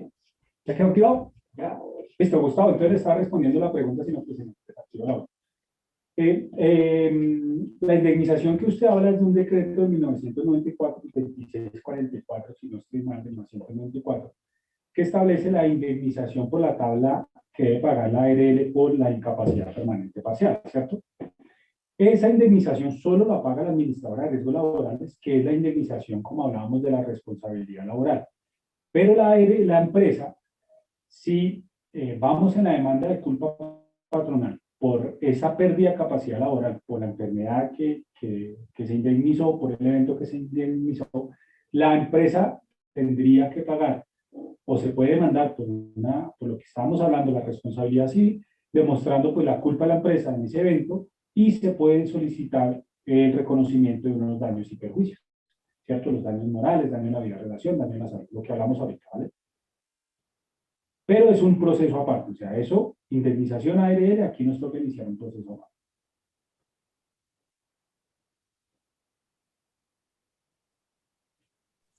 Ok, doctor, gracias, muy amable.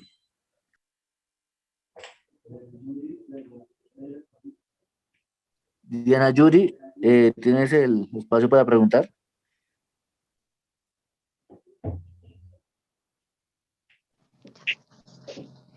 Buenos días, un cordial saludo para todos. Mi nombre es Diana Vera, pertenezco a la asociación ANSA, Servicios Aeroportuarios. Doctor, muchísimas gracias por esa charla, esa exposición, excelente tema. Yo quisiera hacerle una pregunta respecto a, ¿hay alguna manera de que lo pueda contactar o aquí hay unas personas interesadas en contactarlo? Si un número de teléfono, un correo, algo para hacerle una consulta. Claro, sí, señor.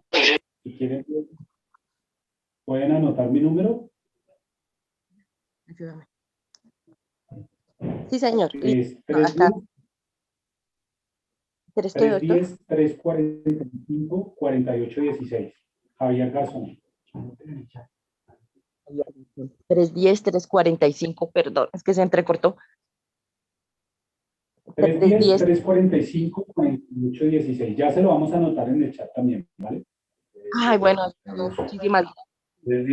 310-345. 48. 16.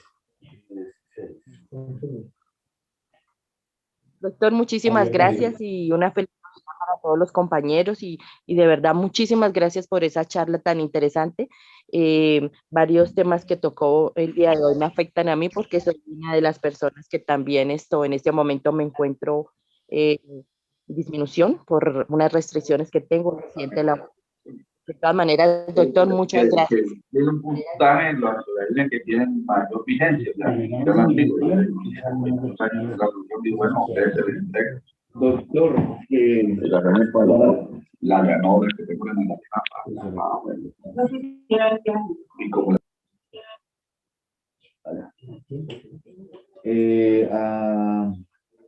en el chat tenemos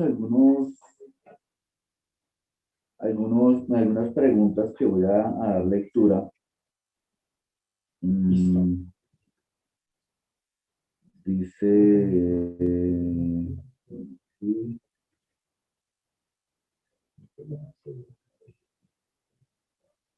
Dice Connie, tengo una pregunta. Si yo voy a recoger mi dotación en el horario laboral y me ocurre algo, ¿lo cubriría como accidente laboral?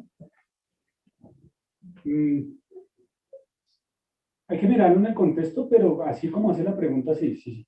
Si usted va, ejemplo, yo trabajo en tal punto y de ahí salgo a la empresa a recoger mi dotación porque me dan la orden de que tengo que ir a recoger la dotación y ese transcurso del sitio de trabajo, de mi punto de venta, ejemplo, a la empresa a recoger la dotación y estoy en horario de trabajo, sí hay ese accidente de trabajo.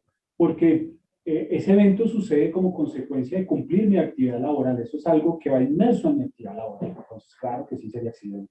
Tendrían que reconocerlo como accidente. La ARL, la empresa tendrá que reportar.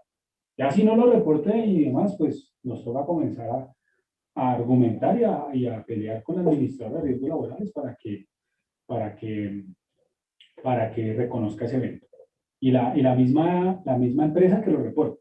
Recordemos que si no lo reporta la empresa, no lo quiere reportar, nosotros como trabajadores lo podemos hacer. ¿Sí? La resolución 156 del año 2005, artículo 3, establece que el trabajador puede avisar de un accidente de trabajo a la administradora de riesgos laborales y la administradora de riesgos laborales le solicitará la información al empleador para que se reporte ese evento. ¿Bien? A ver si lo pueden hacer. Pregunta Judy Molano, buen día, ¿es posible consultar un caso con ARL, a ver si todavía se puede hacer algo con un abogado que usted me pueda recomendar, por favor, gracias? Sería que me llamaran, ¿sí? Llámenme al número que está ahí y lo miramos a ver qué podemos hacer. Listo, creo que tenemos más preguntas en el chat. Y el compañero Abadía, que creo que estaba aquí pendiente en la fila para preguntas, creo que se le desconectó la reunión. Igual que la UTC y aquí el doctor estamos pendientes en los números de contacto en caso de algún tipo de consulta o asesoría. No sé si Giovanni quiera. Compañeros, muchas gracias por la participación, muchas gracias al doctor por el espacio, es una reunión muy enriquecedora y esperamos pues que podamos también abarcar muchos otros temas en este espacio de conferencia que está presentando la UTC. Muchas gracias a ustedes por la invitación y seguimos trabajando. Gracias. Bueno, feliz día.